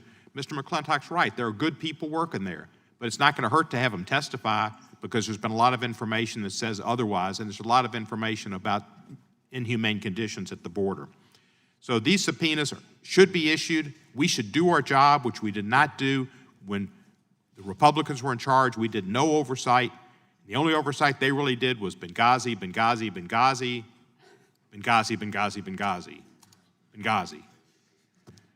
So I appreciate that, and I yield Would the some gentleman time yield? to the chairman. I know you don't. And I yield to Ms. Escobar, and I'm going to go to the border with her on August 1st, and I think it's great what you're doing, and we need to go see it for ourselves. And I yield. Lady from Texas. Thank you so much. Thank you, Mr. Chairman. Thank you, Mr. Cohen. And I'd invite any of my colleagues to join me on any of the congressional delegation visits, please. I want to clarify something, a myth that is being perpetrated over and over and over again that needs to stop. This idea that the Democratic Party somehow was in denial about what was happening on the U.S.-Mexico border is really offensive.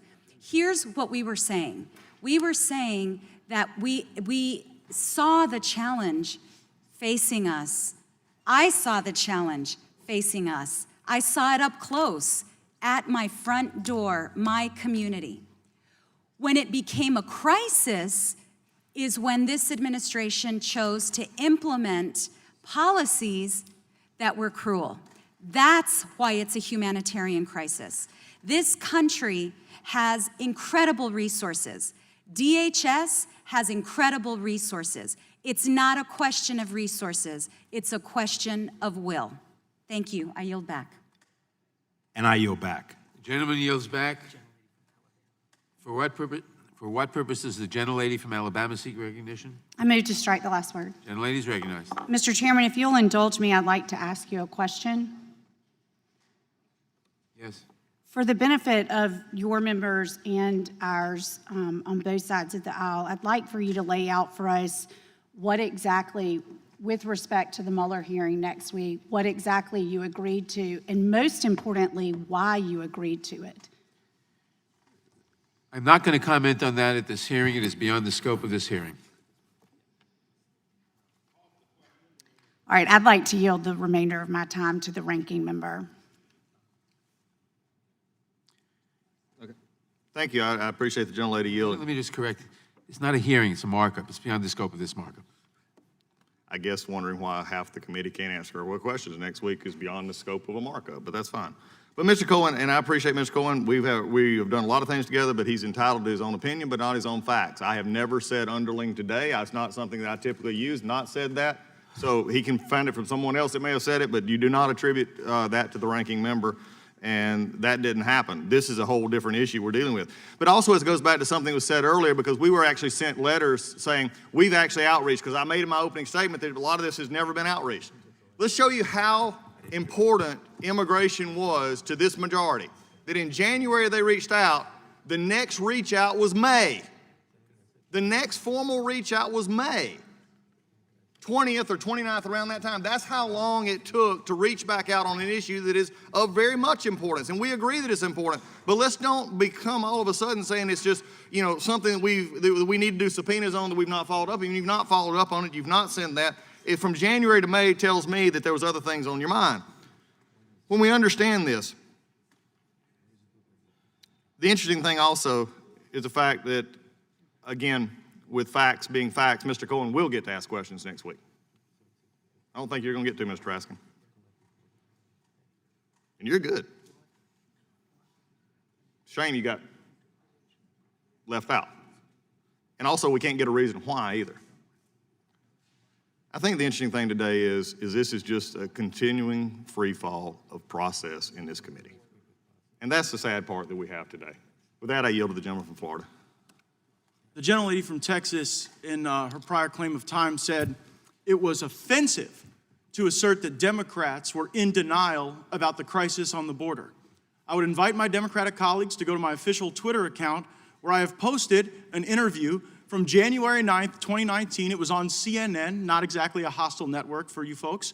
And it's, well, let me just play what the question was. And it's Jim Clyburn, the Democratic whip, answering the question. The president said there's a humanitarian crisis at the border, is there? Absolutely not. The president said there's a humanitarian crisis at the border, is there? Absolutely not. The president said there's a humanitarian crisis at the border, is there? Absolutely not. The president said there's a humanitarian crisis at the border, is there? Absolutely not. The president said there's a humanitarian crisis at the border, is there? Absolutely not. The president said there's a humanitarian crisis at the border, is there? Absolutely. Just, I guess it's a parliamentary inquiry. Is it appropriate for a member to just put on a loop a teeny soundbite out of context? Is that allowed? The gentleman controls the time. I'm not aware of any rule that would preclude him from doing so. Thank you. Gentleman is. Thank you. I think I still control the time. And I just think that's quite something. That when you're fed back your own words from your own leadership from earlier this year, you think that's out of context and inappropriate and not allowed. Again, we didn't raise the issue. It was the gentlelady from Texas that said, these allegations from Republicans that we were in denial, they're offensive. We've always known of the crisis. And the Democratic whip laughed. Absolutely not. Laughed. Thought it was laughable. Thought it was funny. You know who doesn't think it's funny? The Trump administration, because Secretary McAleenan has been ringing the warning bell for months about the crisis. He begged you all to take action more quickly. One of the reasons why so many young people, so many vulnerable people are in tragic conditions is because we didn't act when the administration wanted us to provide funding that was absolutely necessary to care for people.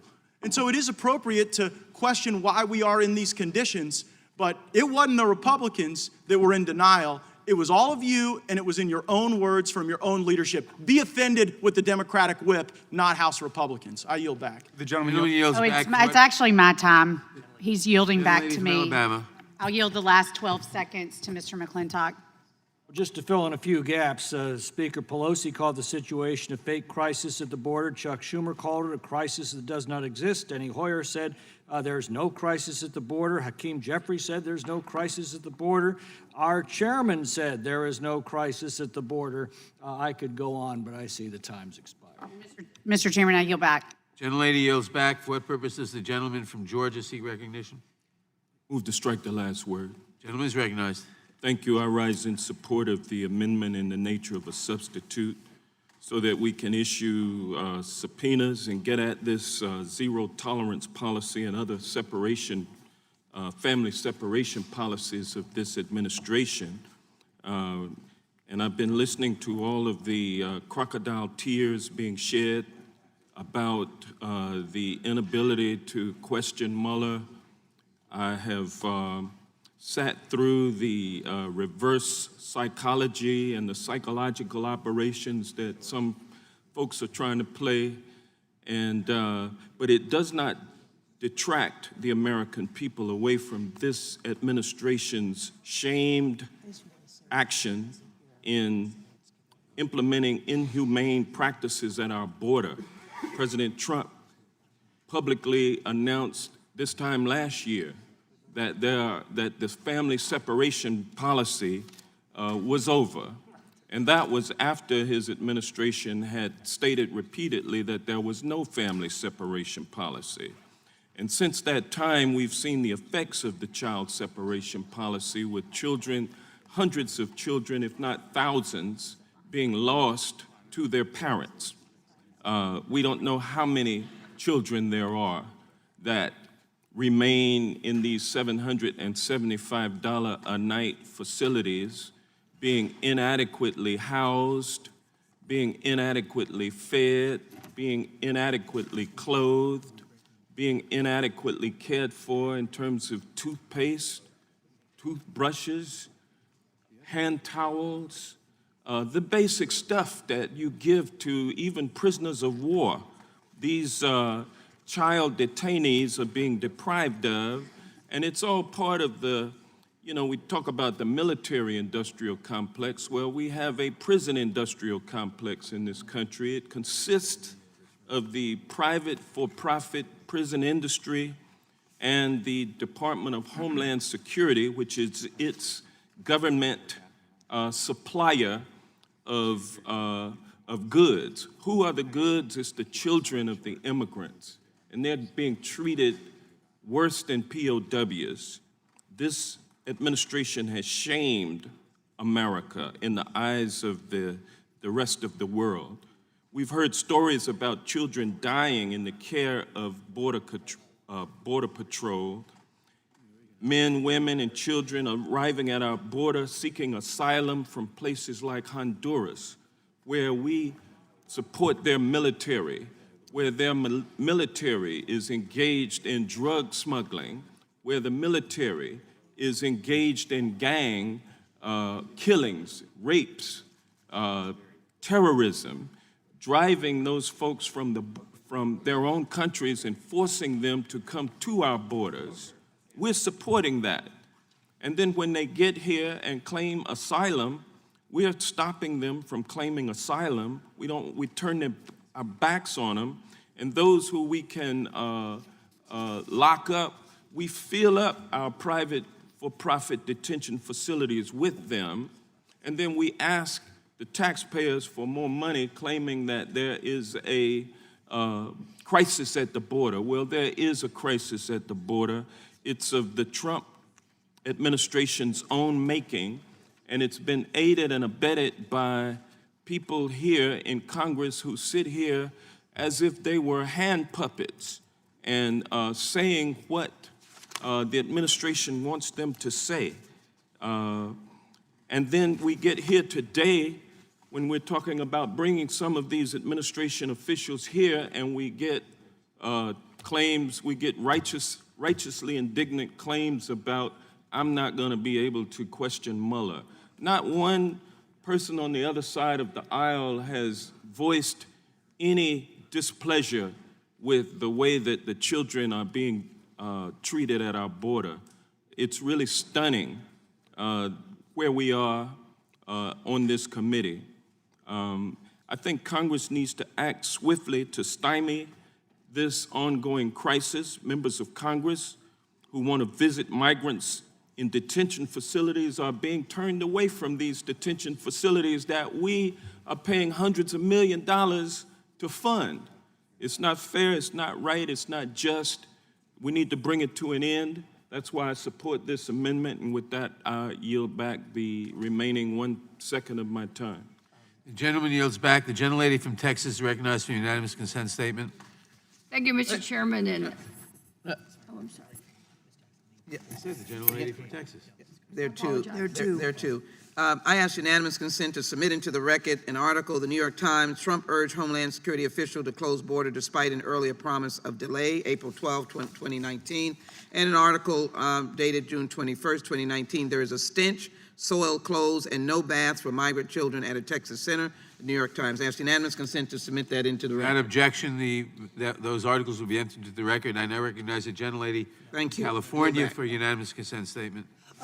I just would ask unanimous consent that my statement indicating that I was in the Science Committee this morning on a very important hearing on climate change was the only reason why I was not able to be here this morning, and I counted on my colleagues to articulate the reason why we need this information from the department and these witnesses. Without objection, the statement will be entered into the record. For what purpose does the gentleman from Florida seek recognition? Move to strike the last word. Without objection, the gentleman is recognized. Thank you, Mr. Chairman.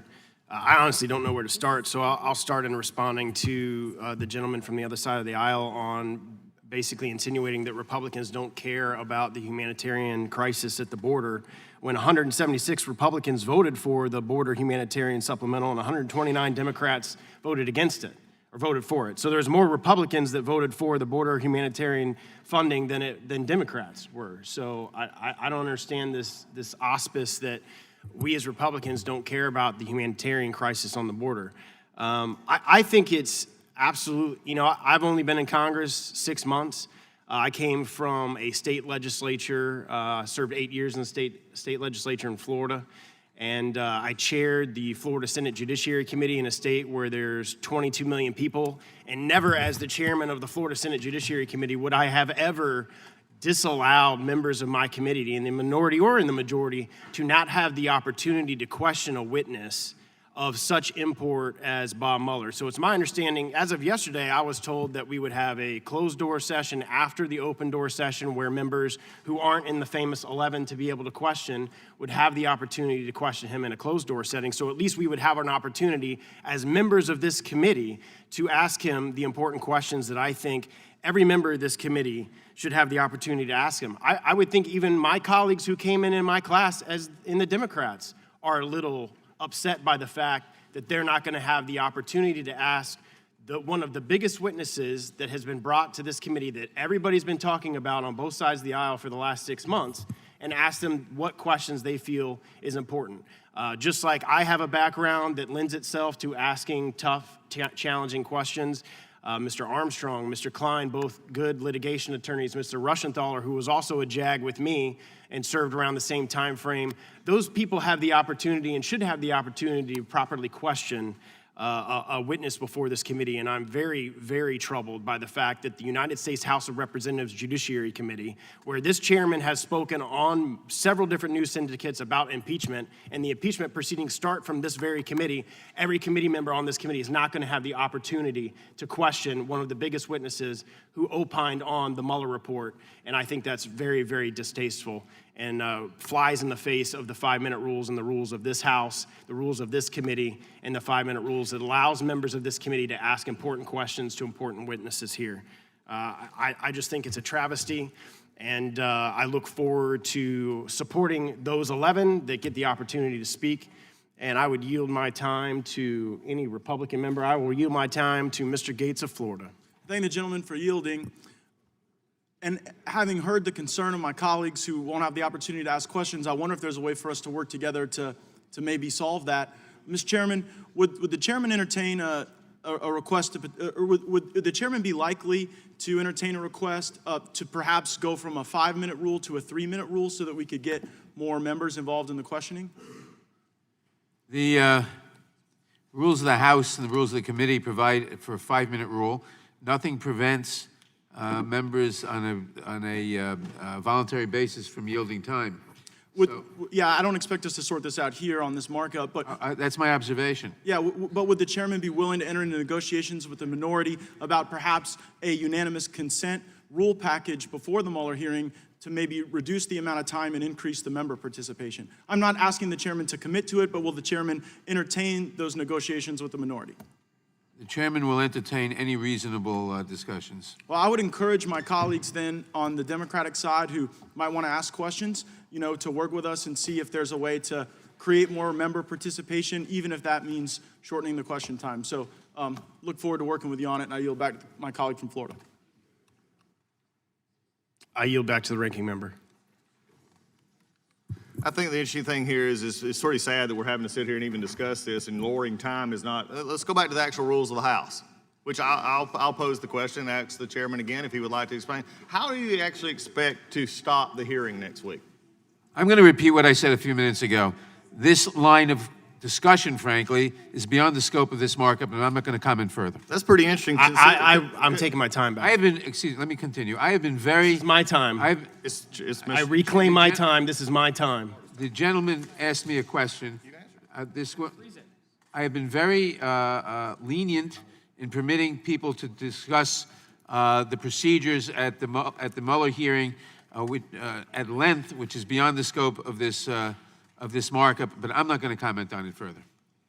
This is my last opportunity, reclaiming my time again, and I lost 30 seconds of it. The gentleman will be granted his 30 seconds. It is my understanding, because this is the only markup that we're going to have before Mueller, that us here on the bottom row are going to have the opportunity to bring this issue up in a public setting and talk about it. So I absolutely have the right to bring it up right now in this markup to talk about the fact that myself and my colleagues on the other side of the aisle, who aren't in the famous 11 that are going to get the opportunity to talk, don't have the opportunity to ask questions to Bob Mueller, one of the biggest witnesses coming to this committee. And we absolutely have the right to discuss this today, because this is the last opportunity that we have to discuss it before he's coming in before a hearing. The gentleman yield back? I yield back to the ranking member. The gentleman yields back. The gentlelady from Texas is recognized. For what purpose is the gentlelady from... All right.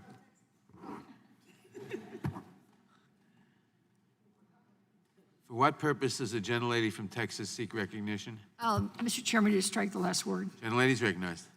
Thank you, Mr. Chairman, and I do want to thank you for your leadership on this issue. I think it's very important that we move forward. I know there's been a lot of discussion about a lot of different things, and like my neighbor next door here, Mr. Neguse, I just want to get us back in focus that this is really about the subpoenas, and it means that to me, I've heard the word subpoena binge. It's not a subpoena binge. It's about taking action for accountability for the American people. It's about action. It's not about a binge. It's about accountability. It's about the rule of law. It's about the Constitution. And those of us here at this table as a voice for the American people that elected us to be here. I find it disheartening to hear some of the discussion that's been going on because we're losing focus. We're not keeping our eye on the ball, and that is to make sure that we know what happened, why it happened, and we do everything we can to protect the American people, the Constitution, and to ensure that it never, ever happens again. As to this issue about the border, I've been working with my colleague from Texas, Representative Escobar, on these issues for many, many years. She is a county judge of El Paso County, and I as a state senator. So for anyone to suggest that we are not doing our part as Democrats to recognize the situation is just flagrantly not true. I think for us, the loss of life at the southern border should be reason enough for us to do something. Congress has no choice but to subpoena the necessary documents and testimony to fulfill our oversight duties. Furthermore, the growing number of deaths, as she's outlined, in custody of our young children underscore the need for oversight of the administration's cruel and inhumane immigration policies. The committee has a responsibility to investigate the administration's family separation policy, its detention policies, and any other policy that undermines the acts of humanity. These are acts against humanity. They're acts against human rights standards.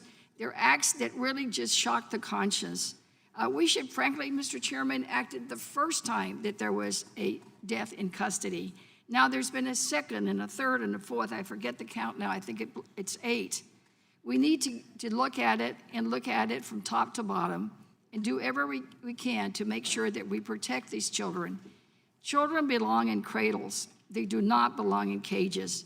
My constituents elected me to be here as a voice for them, and my constituents want action, they want responsibility, and that's what we're here to do, and that's what this committee's charged to do.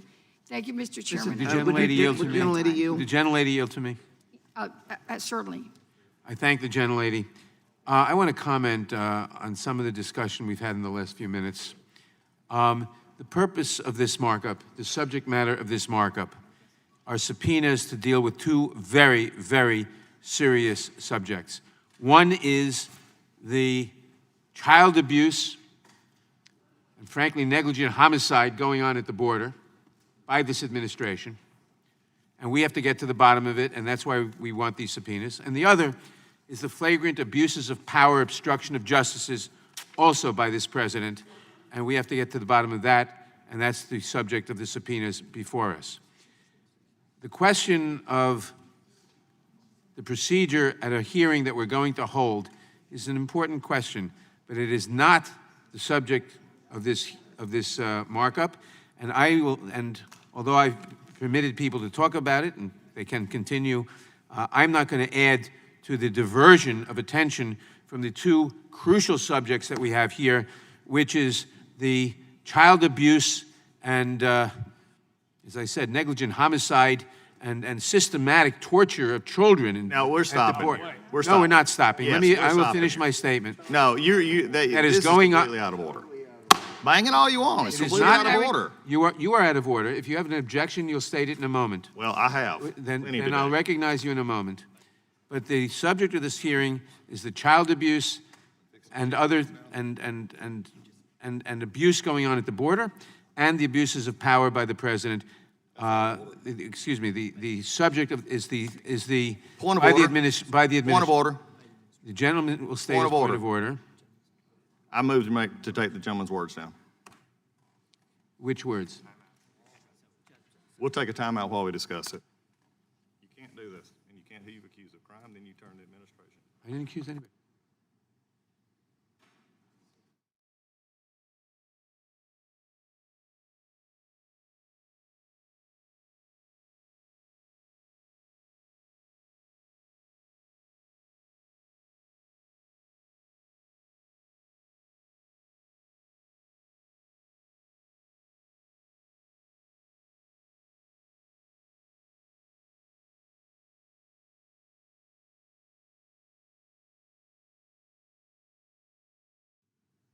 Mr. Chairman.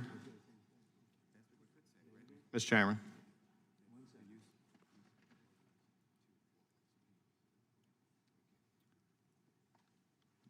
The words that I'm objecting to are the systematic use by the president to obstruct justice. You cannot use those words. I will withdraw those words, and I'll say the systematic use of power by the president by the administration to defy the subpoenas of this committee and other committees. And I'll ask unanimous consent to withdraw the previous words. Without objection, they're withdrawn. To summarize, the purpose of this markup is to consider the child abuse and other terrible things happening at the border and the subjects that we discussed a moment ago by the administration, and to issue subpoenas to get to the bottom of both of them.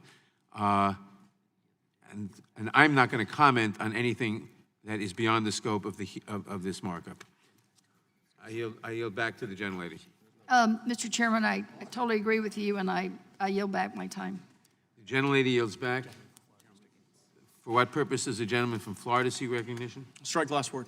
Gentleman is recognized. Thank you, Mr. Chairman. I believe House Democrats need to take a hint from the American people. the vast majority of the American people do not support this impeachment and drag that continues to fester up in the House Judiciary Committee. I would suggest that you need to move on issues that impact the lives of the American people, not your own politics and the affliction of your own Trump derangement syndrome. During the last Congress, it was all about the Mueller report. Didn't matter that committees in the House and Senate had found that there was no criminal conspiracy with Russia. We just had to keep calling the president an agent of a hostile foreign power while we waited for the Mueller report. Well, then we get the Mueller report. Mueller report concludes that there is no criminal conspiracy between the Trump campaign and Russia. Well, then it can't be about the written word of the Mueller report. Then we got to get Mr. Mueller here. He's got to be here. He's got to bring it to life with his words. So very well, we prepare. No Republicans objected to Mr. Mueller coming. He's on his way next week. But now we're here voting on these subpoenas because it still won't end with Mueller's testimony. Even if Mueller comes and answers your questions, you already know that you want to bring in these 12 additional witnesses regardless of what Mr. Mueller says. So it sort of begs the question, why are you bringing Mueller in the first place if this is never going to be over? And that's really the message to the American people. They're never going to get over this, okay? They couldn't deal with the fact that Donald Trump won the election when all the media pundits and all the Democrat talking heads said he had zero chance to win. Remember, he was supposed to lose $100 million to zero, according to the FBI lovebirds, but he wins. They can't deal with it, and so then they have to go delegitimize the presidency through all of these endeavors, and now we've got the dispositive proof. I don't think there are any Americans who truly believe there was a criminal conspiracy between the Trump campaign and Russia who are not Democrat members of Congress. And so now we are in a circumstance where the only way to get them to not focus on this Trump-Russia stuff is to take them out of power. Because as long as they have the committee gavels, this is the deal, this is the show. There could be endless hearings, endless reports that the president wasn't engaged in a criminal conspiracy. I tend to think that the more productive endeavor is to figure out why in the heck the president was falsely accused for 2 years. How did we get to a point where political opposition research, dirt that was paid for by Democrats, polluted by Russians, shuttled into the senior levels of our government by deep state actors like Bruce and Nellie Orr, how did all of that function as a basis to divide us and distract us? The gentlelady who spoke earlier said, we're losing focus. Yeah, we're definitely losing focus. We should be focused on reducing prescription drug prices. We should be focused on the nearly 5,000 people who show up every day at the southern border that the Trump administration has been talking about. We should be focused on ways to limit burdens on Americans so that they can live the full potential of their lives. But they'll never get over it. There will never be an end for them. And that's what's truly sad, because we got 300 million plus Americans who are counting on us to be the people's house, to do the work that rises to the great virtue of the greatest country that has ever lived. And when I hear my colleagues talk about humanity and being humane, just think about the fact that it was your own whip, Mr. Clyburn, who laughed when asked about the humanitarian crisis that was building on the border. It's like you guys didn't even hear that. You just launched off into your talking points. I think I heard the distinguished gentleman from Georgia, Mr. Johnson, say that Republicans were using psychological operations on the Democrats in the committee. I guess he was referring to me. When we feed you your own words back from your own leadership, if you consider that a psychological operation, I deeply apologize. We're merely trying to point out the inconsistency of the positions you've held in an effort to try to get you to work with us and to try to reform our asylum laws. And by the way, we'll do it with you in a bipartisan way. Your own colleague, Mr. Gonzalez from Texas, he's introduced a great bill to force people to seek asylum in their home countries. Instead of just sitting here and talking about the border and you guys cry harder or we cry harder or you laugh harder or whatever, that is not productive for anyone, but your own members have bills that would help us solve these problems, and you won't bring them up for a vote. And they're bills that have bipartisan co-sponsorship. So save us the lectures on humanity, because there is nothing humane about the fact that children in Central America are being stolen, rented, trafficked, and then sent right back across the border to do it all over again. That's what's inhumane. And that's what these asylum laws allow for. Children being used like a fast pass into this country. It's despicable, and you have the ability to bring bills forward to fix it, and you should do it. I yield back. Gentleman yields back. For what purpose does the gentleman from Louisiana seek recognition? Strike the last word. Gentleman's recognized.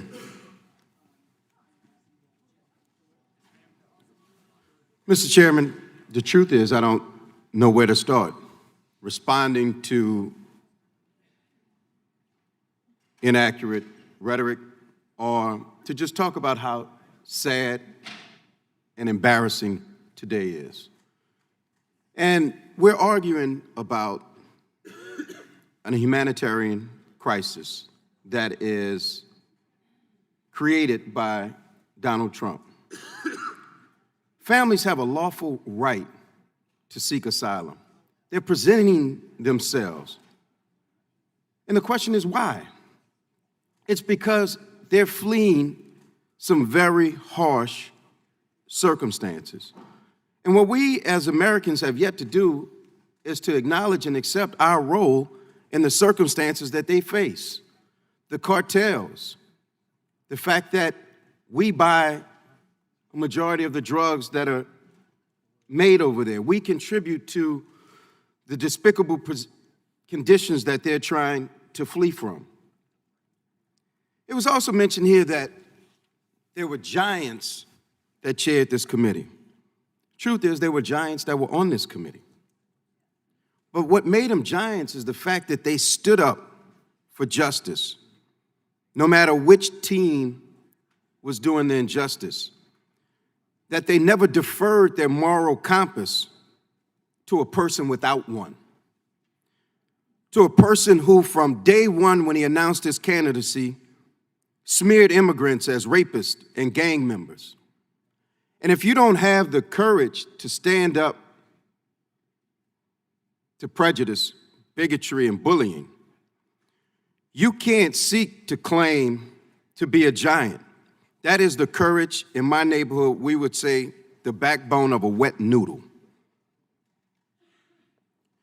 But I want to do this. My favorite movie, and for the lawyers in the room, they probably know it, the movie A Time to Kill with Samuel Jackson. And in the closing argument, Matthew McConaughey asked the jury, and I'm going to ask the members of this committee, do the same thing. He asked them to close their eyes. And when you close your eyes, I want you to think about children that are held without enough food. I want you to think about children who don't have toothbrushes. Close your eyes and think about children who go days without showers in overcrowded conditions, wearing soiled clothes, no diapers, lack of medicine, sleep deprived. And I want you to vision those children. Now I want you to envision those children if they were white. What would we be doing? And if the answer in your mind is the exact same thing, then bless your heart. With that, I yield back the balance of my time.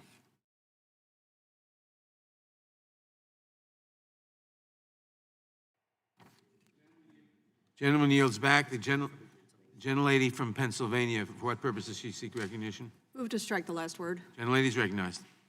Thank you, Mr. Chairman. I speak in support, strong support of your amendment, Mr. Chairman. It's very important that we zero in on the zero tolerance policy and the family separation policies and practices. It's very important that we take a look at and expose the conditions of the detention of children, families, adults, women. I had the sad privilege on July the 1st and July the 2nd to travel to the border. On July the 1st, thanks to Veronica Escobar, who put together a codel of congressional people, we visited El Paso. We visited adult women in El Paso Border Station 1. And I'm going to quote John Lewis, because he visited Homestead with us also. He said, "We've come to learn and to bear witness." What we saw there, what we were able to bear witness to, is inhumanity and incompetence by this administration over the separation of children and the detention of immigrants. In one small cold cell that we got access to, there were 15 women from Cuba. They had been held for 56 days. When we said, when did you come into this cell? They said, only today. They had been in tents or other outside temporary conditions for 56 days. Their lips were cracked with exposure, with lack of water. It was a cell, a prison cell. I counted the cinder blocks, 10 by 13, concrete floor. They were lying in blue sleeping bags. We asked, when did they get the sleeping bags? They said only recently, a donation from the Forestry Service. Prior to that, they had been using those Jiffy Pop blankets out in the elements, out in the exposure. When we took a look at the stainless steel toilet for 15 women with no lid on the toilet, we flushed it and it worked, but the sink above it did not work. And when we asked about that, they said, oh yeah, we put in a slip for that. And the women told us they were instructed to drink out of the toilet because that was clean enough water. We came to bear witness. 3 of the women were sick, 2 with epilepsy, 1 with a brain aneurysm. A 4th woman asked me to touch her back because she had a profound lump on her back, but there was no time to help her get the biopsy or treatment or diagnosis she might need. 1 woman, 58, they all cried, by the way, a hopeless kind of a cry, scared 56-day-long kind of a cry. I'll move on to when we went to Clint, where we saw 25 children in a facility that 2.5 weeks ago had 250 children, and 2.5 months ago had 700 children, a facility that was meant for 106 male adults. Picture what that must have looked like before they moved out all those children because Congress was coming to see them. Mr. Chairman, the committee is not in order. Gentleman is correct. The committee will come back to order. In Clint, we were not allowed to talk to the children, so we went to the prison door where they were being held, 6 children in 1 cell, for example. We tried to say who we were. We're Congress. We're here to help you. I held up a simple note. I said, we love you. We heart you. The guard yelled at me, chided me, don't communicate. You have no business communicating. And then the children slipped a note out to us. Again, the guard was annoyed, thinking we were slipping something into the children. And the children said to us, when it was translated, how can we help you? How can they help us? They retained their humanity as the guard's humanity was ebbing away. And then we went to Homestead, where 2,296 children, at the time we visited on July the 2nd, are being held for profit. And it was a beautiful facility. They wanted us to see a massive auditorium, twice the size of this, empty. A massive cafeteria, 3 times the size of this, empty and not a smell of food, just a chef in a chef's coat telling us of the great food they prepare. Of the 2,300 kids that were there, we got to see about 30 of them. And John Lewis movingly spoke to them and talked about this country in a better place and a better way and how they were welcome.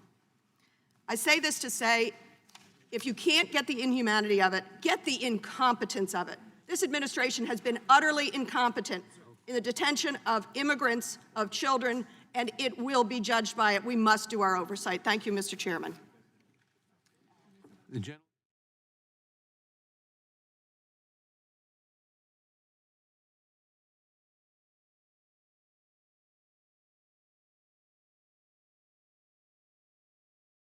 For what purpose does the gentleman from Maryland seek recognition? Move to strike the last word, Mr. Chairman. The gentleman is recognized. Mr. Chairman, I want to rise in favor of the amendment in the nature of a substitute.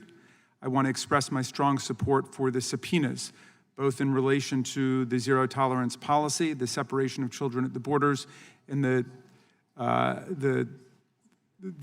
miserable conditions of confinement that exist in many of the border detention facilities. I also want to express my support for the subpoenas related to potential presidential abuse of the pardon process, and I want to express my strong support for the subpoenas related to obstruction of justice and other potential crimes committed during the 2016 presidential election and detailed in Special Counsel Mueller's report. I want to first start by saying that there's a very important principle here that I would have thought unified the Judiciary Committee, which is that the House of Representatives has a fact-finding function which is adjacent to and auxiliary to and implied by our lawmaking function. And the Supreme Court has said it repeatedly. Other courts have endorsed the idea repeatedly. We cannot pass the laws we need relating to immigration or obstruction of justice or anything unless we can obtain the information that we want, the information that we need in order to legislate. James Madison said that those who mean to be their own governors must arm themselves with the power that knowledge gives. And the people, through Article 1 of the Constitution, gave us the power to obtain information. Our colleagues across the aisle know it. They used that power expansively, proudly, some would say promiscuously, with their repeated expenditure of tens of millions of dollars related to the Benghazi investigation or Fast and Furious or Hillary Clinton's emails, whatever. You know what? That was their constitutional power. It was our constitutional power to do it. And this is our constitutional power to obtain all of the information that we are seeking from this administration. And yet, the President of the United States has pulled a curtain down over the executive branch of government, ordering his subordinates to defy the lawful orders of the Congress of the United States. I would hope that every member of this committee would stand up for our powers, our prerogatives, and our rights under Article 1 as the people's representatives in the lawmaking branch of government. Now, let me talk specifically about what's happening at the border, because yesterday, Mr. Chairman, the Oversight Subcommittee on Civil Rights and Civil Liberties, we had a hearing. And I took some notes, so I'm just going to read some of the words I wrote down from the eyewitnesses who are working day in and day out on it. Widespread flu, chicken pox, scabies, lice, inconsolably crying sick children, sexual harassment, sexual assault, huge lines at the infirmary where children with serious medical complications and conditions are turned away. And then we heard about the horrible, inexorable, inevitable, dreadful, and irreversible outcome of these terrible conditions. 6 children dying under the care and the custody of the United States government. Yesterday, we heard from Yasmin Juarez, a lovely young woman whose 3-year-old daughter, Marie, died after contracting a respiratory infection that remained untreated for a very long time as she begged for medical assistance and attention. And by the time she got out and went to the emergency room to the hospital, it was too late for poor Marie. And her mother said she was coming forward because she does not want to see any other mother or father or family go through this nightmare. But I'm also standing up strong for the subpoenas related to the Mueller report and all of these witnesses, John Kelly and Lewandowski and Rod Rosenstein and Jeff Sessions, Mr. Chairman. We heard when we started from one of our colleagues, I think it was Mr. Chabot, I couldn't see who's behind me, but I think he began with now the appalling mantra which the Attorney General and the President have spread across the country of no obstruction found by the Attorney General, no collusion found by the Special Counsel. Well, we know both of those things are not true. If you read pages 1 and 2 of the report, Special Counsel Mueller says we don't deal with the question of collusion, which is not a criminal law concept, it's an antitrust law concept, and they record more than 150 different encounters between the Trump campaign and emissaries of the Russian government and Russian nationals. And so there's lots of evidence of collusion. The special counsel said there was not sufficient evidence to charge criminal conspiracy, which I never thought there was, because Vladimir Putin did not need Eric Trump and Donald Trump Jr. to execute his plot against the American elections in 2016. All the Trumps could do was mess it up, which they did because they blew the cover on the whole operation. That's the reality of this situation. But did the Trumps call the FBI? Did they call the Federal Election Commission? No. They said, come on in. Let's see what we can do. I love it. I think we heard from the president's son, I love it. Let's meet. Let's see what you can give us about Hillary Clinton. Well, then, okay. I was just getting started. I didn't even get to respond to my friend from Florida, but I'm happy to take some other time if anybody wants to yield. I yield back, Mr. Chairman. Gentlemen, The gentleman yields back. The gentlelady, for what purpose does the gentlelady from Georgia seek recognition? Thank you, Mr. Chairman. I move to strike the last word. Gentlelady's recognized. I would like to yield my time to my colleague, Ms. Sheila Jackson Lee from Texas, please.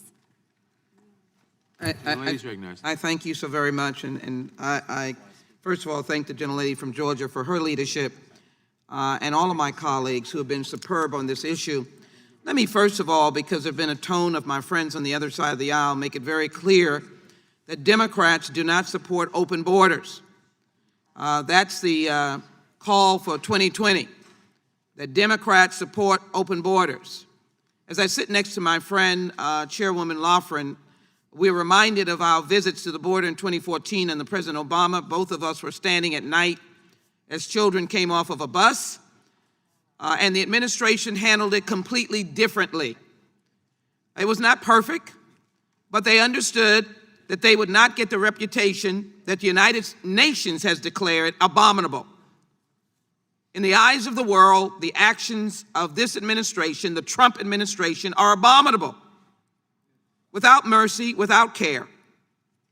And it is imperative that this committee that holds the highest ideals of investigation of this Congress, the Judiciary Committee, over the decades of its incorporation, 1789, as I recall, that this committee has set to do justice.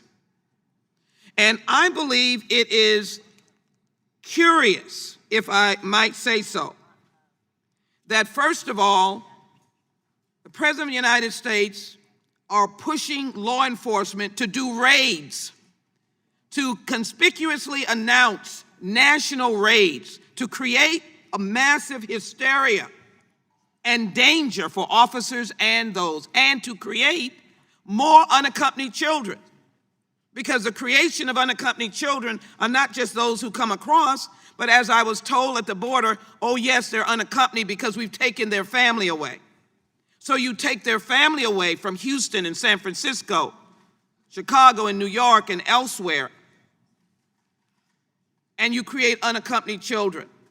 And then I think it is particularly curious, and I want to thank the chairman, for the Business Insider said John Kelly's new role on a detention center board set off ethics concern that he may be profiting from the children that he proposed and supported in a zero-tolerance separation policy.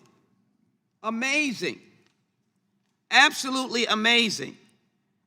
That you leave from being the Secretary of Homeland Security, the Chief of Staff of the President of the United States, promoting child separation, taking families away from their children, not being able to unite every single child with their parent who didn't speak the language and knew they were going to see their child again. And if anyone has joined me, along with other members who saw the attempt to reunite and to see these mothers coming in with a pillowcase of clothing to get children who have been separated for months, and to see the distance and the shock and the trauma of that child not even responding to that mother who was coming longing to be reunited, the few that were lucky enough to be reunited, and the child not responding because they had been traumatized. Secretary Kelly, you leave from this administration and go right to the actors who are in the midst of devastation and separating our children. My colleague from Texas knows that we have something called Emancipation Center in our collective areas that we have been fighting against, that the doors are closed shut, that you can barely get up to the front yard when they are trying to remove you. We're doing the right thing, and we will not be characterized as those who promote open borders. We'll be characterized as those who are begging for comprehensive immigration reform or the right kind of response to those who want to come into this country in a legal way, and those who are here undocumented who want to seek the opportunity to be status and citizens, the very ones who have put on the uniform that I know that have gone to fight or to serve this nation. And so I hope that we can get a vote on this and that we will be able to move forward on these subpoenas so that we can do our oversight. I don't know if 11 seconds is good. The gentlelady from Georgia is not here, and I don't know if I can give them to you. You have them. 3, 2. Thank you. I yield back. The gentlelady yields back. The question now occurs.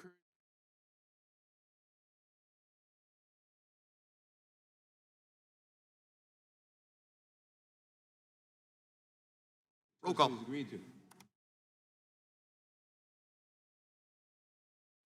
Roll call is requested. Oh, no, never mind. No, I'm laying this. In the opinion of the chair, the roll call is withdrawn. The amendment in nature of a substitute is adopted. A reporting quorum being present, the question is on the motion to agree to the resolution as amended. Those in favor respond by saying aye. Aye. Opposed, no. No. The ayes have it. The resolution as amended is agreed to. Now roll call. Recorded vote has been requested. The clerk will call the roll. Mr. Nadler?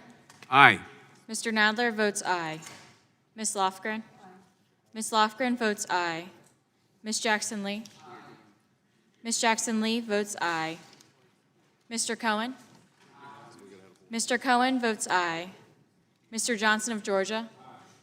Mr. Johnson of Georgia votes aye. Mr. Deutsch? Mr. Deutsch votes aye. Ms. Bass? Ms. Bass votes aye. Mr. Richmond? Mr. Richmond votes aye. Mr. Jeffries? Mr. Cicilline? Mr. Swalwell? Aye. Mr. Swalwell votes aye. Mr. Liu? Mr. Raskin? Mr. Raskin votes aye. Ms. Jayapal? Ms. Demings? Mr. Correa? Mr. Correa votes aye. Ms. Scanlon? Aye. Ms. Scanlon votes aye. Ms. Garcia? Aye. Ms. Garcia votes aye. Mr. Neguse? Mr. Neguse votes aye. Ms. McBath? Ms. McBath votes aye. Mr. Stanton? Aye. Mr. Stanton votes aye. Ms. Dean? Aye. Ms. Dean votes aye. Ms. Mucarsel-Powell? Aye. Ms. Mucarsel-Powell votes aye. Ms. Escobar? Aye. Ms. Escobar votes aye. Mr. Collins? Mr. Collins votes no. Mr. Sensenbrenner? Mr. Shabbat? Mr. Gomert? Mr. Gomert votes no. Mr. Jordan? Mr. Jordan votes no. Mr. Buck? Mr. Buck votes no. Mr. Ratcliffe? Ms. Roby? Ms. Roby votes no. Mr. Gates? Mr. Johnson of Louisiana? Mr. Biggs? Mr. Biggs votes no. Mr. McClintock? Mr. McClintock votes no. Ms. Lesko? Ms. Lesko votes no. Mr. Reschenthaler? Mr. Reschenthaler votes no. Mr. Klein? Mr. Klein votes no. Mr. Armstrong? Mr. Armstrong votes no. Mr. Stubbe? Mr. Stubbe votes no. The gentleman from New York. Mr. Jeffries votes aye. The gentlelady from Washington. Ms. Jayapal votes aye. Has every member voted who wishes to vote?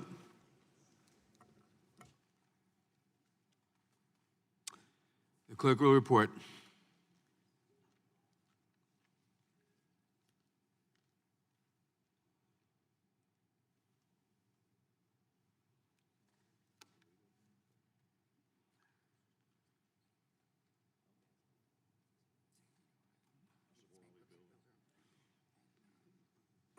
Mr. Chairman, there are 21 ayes and 12 noes. The ayes have it. The resolution as amended is agreed to. We now have 4 bankruptcy bills, which are uncontroversial, and pursuant to agreement with the ranking member, I ask unanimous consent that we bring up the 4 bills en bloc, which means we'll take one vote and we'll save some time. Are there any objections? Hearing none, we will take up the 4 bills en bloc. Pursuant to notice, I now call up H.R. 3311, the Small Business Reorganization Act of 2019. H.R. 3304, the National Guard and Reservists Debt Relief Extension Act of 2019. H.R. 2938, the Honoring American Veterans in Extreme Need Act of 2019, or the Haven Act. And H.R. 2336, the Family Farmer Relief Act of 2019. I'm going to read one statement about all four bills that we are about to consider, and I will ask unanimous consent to put my full statement on each bill in the record. Without objection, the Bankruptcy Code either directly or indirectly affects millions of Americans and all types of businesses, from the largest to the smallest. When the law works properly, it offers a critical economic second chance to individuals and businesses in financial distress. But various reforms are necessary to ensure that this critical goal of financial rehabilitation is effectively met. The four bipartisan bills scheduled for consideration of today's markup address certain deficiencies and areas of unfairness in the code. But before I turn to the first bill listed for markup, I want to briefly discuss a bill that is not part of today's proceedings, but which we will be considering in the near future, H.R. 2648, the Student Borrower Bankruptcy Relief Act, which I introduced along with Senator Dick Durbin. Our legislation would address head-on the manifest unfairness that student loans, unlike every other unsecured debt such as credit cards or auto loans, are effectively non-dischargeable in bankruptcy. These measures would make student loan debt completely dischargeable. There is no reason that this one category of debt should be singled out for special treatment that severely undermines the Bankruptcy Code's vital goal of providing a financial fresh start to honest but unfortunate debtors. The problem of student loan debt, however, is multifaceted. In light of substantial interest from various stakeholders in continuing to refine the bill, and in response to the request by our colleagues on the other side of the aisle, we are holding off taking up H.R. 2648, at least for now. But make no mistake, we will address the student loan problem in the context of bankruptcy reform at the very next opportunity. We also plan to consider the need to promote greater transparency and integrity with respect to the ongoing financial reorganization of Puerto Rico, under the guidance of the congressionally authorized Financial Oversight and Management Board, particularly with regard to actual or potential conflicts of interest of professional persons retained by the board in connection with the reorganization effort. Now, turning to the first bill listed for markup, H.R. 3311, the Small Business Reorganization Act of 2019, makes a series of reforms to current bankruptcy law needed to better facilitate the financial reorganization of small business debtors. These reforms are endorsed by the nonpartisan National Bankruptcy Conference as well as the American Bankruptcy Institute. H.R. 3311 strikes an important balance between heightened administrative oversight of these types of cases and provisions intended to streamline the bankruptcy reorganization process for small business debtors. Among its principal features, H.R. 3311 would require the appointment of an individual to serve as the trustee in a small business Chapter 11 case to monitor the debtor's reorganization progress toward confirmation of a reorganization plan. In addition, it would authorize the court to confirm a plan over the objection of the debtor's creditors under certain specified circumstances. The bill also includes two provisions, not limited to small business Chapter 11 cases, pertaining to the treatment of a transfer of property by the debtor made before the filing of the bankruptcy case that is preferential to a creditor and the detriment of similarly situated creditors. I thank the sponsors of this legislation, the gentleman from Virginia, Mr. Klein, and the chair of the Antitrust Commercial Administrative Law Subcommittee, the gentleman from Rhode Island, Mr. Cicilline, for their leadership on this measure. The second bill is H.R. 3304, the National Guard and Reservists Debt Relief Extension Act of 2019. According to a 2018 financial lifestyle survey of service members and veterans, financial issues are the top lifestyle stressor, and unfortunately, bankruptcy is sometimes the best answer for those in financial distress. Under current law, National Guard members and reservists who serve on active duty are, like other active service members, exempt from the Bankruptcy Code's means test, which determines whether a debtor's income is too high to have all of his or her debts erased in bankruptcy. But this critical protection for National Guard members and reservists must be extended before it expires at the end of the year. Unless otherwise exempted, service members and veterans must complete the required forms and submit the specified paperwork to satisfy the Bankruptcy Code's means test. This requirement applies even with respect to service members who have returned to the United States from active duty and thus no longer receive combat pay. Under the means test, such service members must calculate his or her income based on the average monthly income that he or she received during the 6-month period preceding the filing date of the bankruptcy case, rather than the debtor's actual income, which may be much less because of the debtor's non-combat status. H.R. 3304 responds to this immediate concern. The bill would extend for 4 years the temporary authorization exempting certain qualifying reserve component members of the armed services and National Guard members from the Bankruptcy Code's means test. Without question, this measure warrants our support and its prompt consideration by the full House, given the impending December 19, 2019 expiration date of the means test exemption for service members and veterans. I commend the bill's sponsor, Constitution, Civil Rights, and Civil Liberties Subcommittee Chair, the gentleman from Tennessee, Mr. Cohen, as well as his co-sponsors, the gentlewoman from Pennsylvania, Ms. Dean, and the gentleman from Virginia, Mr. Klein, for their deep commitment to supporting our nation's heroes. Accordingly, I encourage my colleagues on both sides of the aisle to pass H.R. 3304. The third bill is H.R. 2938, the Honoring American Veterans in Extreme Need Act of 2019, or the Haven Act. This bill addresses a fundamental unfairness in current bankruptcy law that affects veterans receiving disability benefits. Although Social Security benefits are not treated as income for purposes of the Bankruptcy Code's means test, veterans' disability benefits do constitute income under this test, even though, much like Social Security, these benefits are a lifeline to many of its recipients and are otherwise protected from seizure by creditors. By counting such benefits as income, many veterans become ineligible for the more immediate discharge available under Chapter 7, and instead, they are steered into Chapter 13, which requires a debtor to make payments to creditors pursuant to a 3- or 5-year plan before he or she can receive a discharge. H.R. 2938 corrects this obvious inequity. It would treat certain veterans' disability benefits the same as Social Security payments under the Bankruptcy Code's means test. I commend the bill's sponsor, the gentlelady from Georgia, Ms. McBath, and her co-sponsor, the gentleman from Florida, Mr. Stubbe, for their leadership on this important legislation. The final bill is H.R. 2336, the Family Farmer Relief Act of 2019. This bill would increase the current debt limit used to determine whether a family farmer is eligible for relief under Chapter 12 of the Bankruptcy Code, a specialized form of bankruptcy relief specifically intended for family farmers, from approximately $4.4 million, the current debt limit, to $10 million.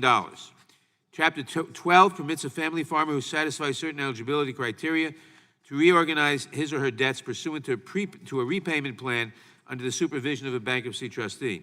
The special attributes of Chapter 12 make it better suited to meet the particularized needs of family farmers in financial distress than other forms of bankruptcy relief.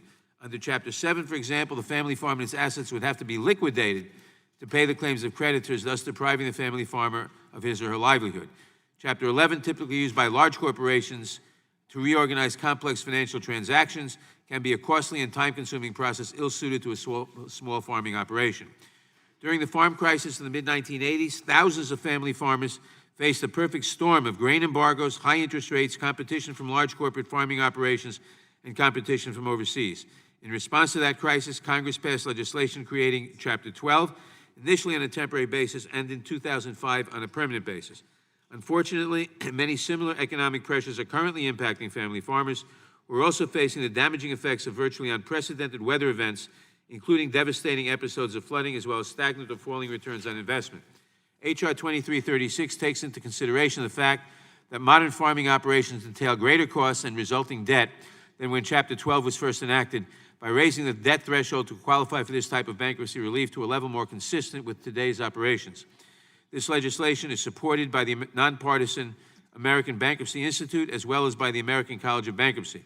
It currently has more than 20 bipartisan co-sponsors, including our colleague, the gentleman from Wisconsin, Mr. Sensenbrenner. Accordingly, I support H.R. 2336. I yield back the balance of my time. I now call on the ranking member, the gentleman from Georgia, Mr. Collins. Thank you, Mr. Chairman. Before I do that, without objection, these bills are considered as read and open for amendment at any point. I already recognize myself for an opening statement. I now recognize the gentleman from Georgia for his statement. And we're back. There we go. And again, I appreciate the gentleman and also the unanimous consent request that all my statements for these bills be entered into the record. Without objection. All right. Also, and again, I want to thank you. You did a good job outlining these bills. I think it's a good work on our side. Mr. Klein, Mr. Stubbe, Mr. Sensenbrenner, and also on the other side as well, Mr. Cohen and others who've worked on these bills. And I'm glad to see that, because passage of these 4 bills will testify that this committee can achieve for the American people on a bipartisan basis and in the important areas of law within our jurisdiction when we devote our time and effort and energies to doing what we can do in this committee, and that showed up here in the last few minutes instead of the previous 2.5 hours, which we agreed on. And also Mr. Armstrong, who has worked very hard on some of these bills as well. So we appreciate that. And with that, I'm going to yield back since we're moving forward. Gentleman yields back. For what purpose does the gentleman from Tennessee, Mr. Cohen, seek recognition? Thank you. I just want to thank Mr. Klein and Mr. Burchett, who are co-sponsors on our bill for the Reservists and the National Guard's folks to get the bankruptcy relief they've been getting for a decade, which needs to be renewed. That's H.R. 3304. These people sacrifice their jobs, oftentimes their businesses, to go to protect us in overseas fights, and they sometimes get into financial difficulty and shouldn't have to have a means test. So I appreciate the bipartisan support. Yield back. I thank the gentleman. I now ask unanimous consent to place a statement by Mr. Cicilline into the record. Without objection, does anyone else seek recognition? A reporting quorum being present, the question is on the motion to report the bills H.R. 3311, H.R. 3304, H.R. 2938, and H.R. 2336 en bloc favorably to the House. Those in favor say aye. Aye. Opposed, no. The ayes have it, and the bills are ordered reported favorably to the House. Members will have 2 days to submit views on each bill. This concludes our business for today. Thanks to all our members for attending. Without objection, the markup is adjourned.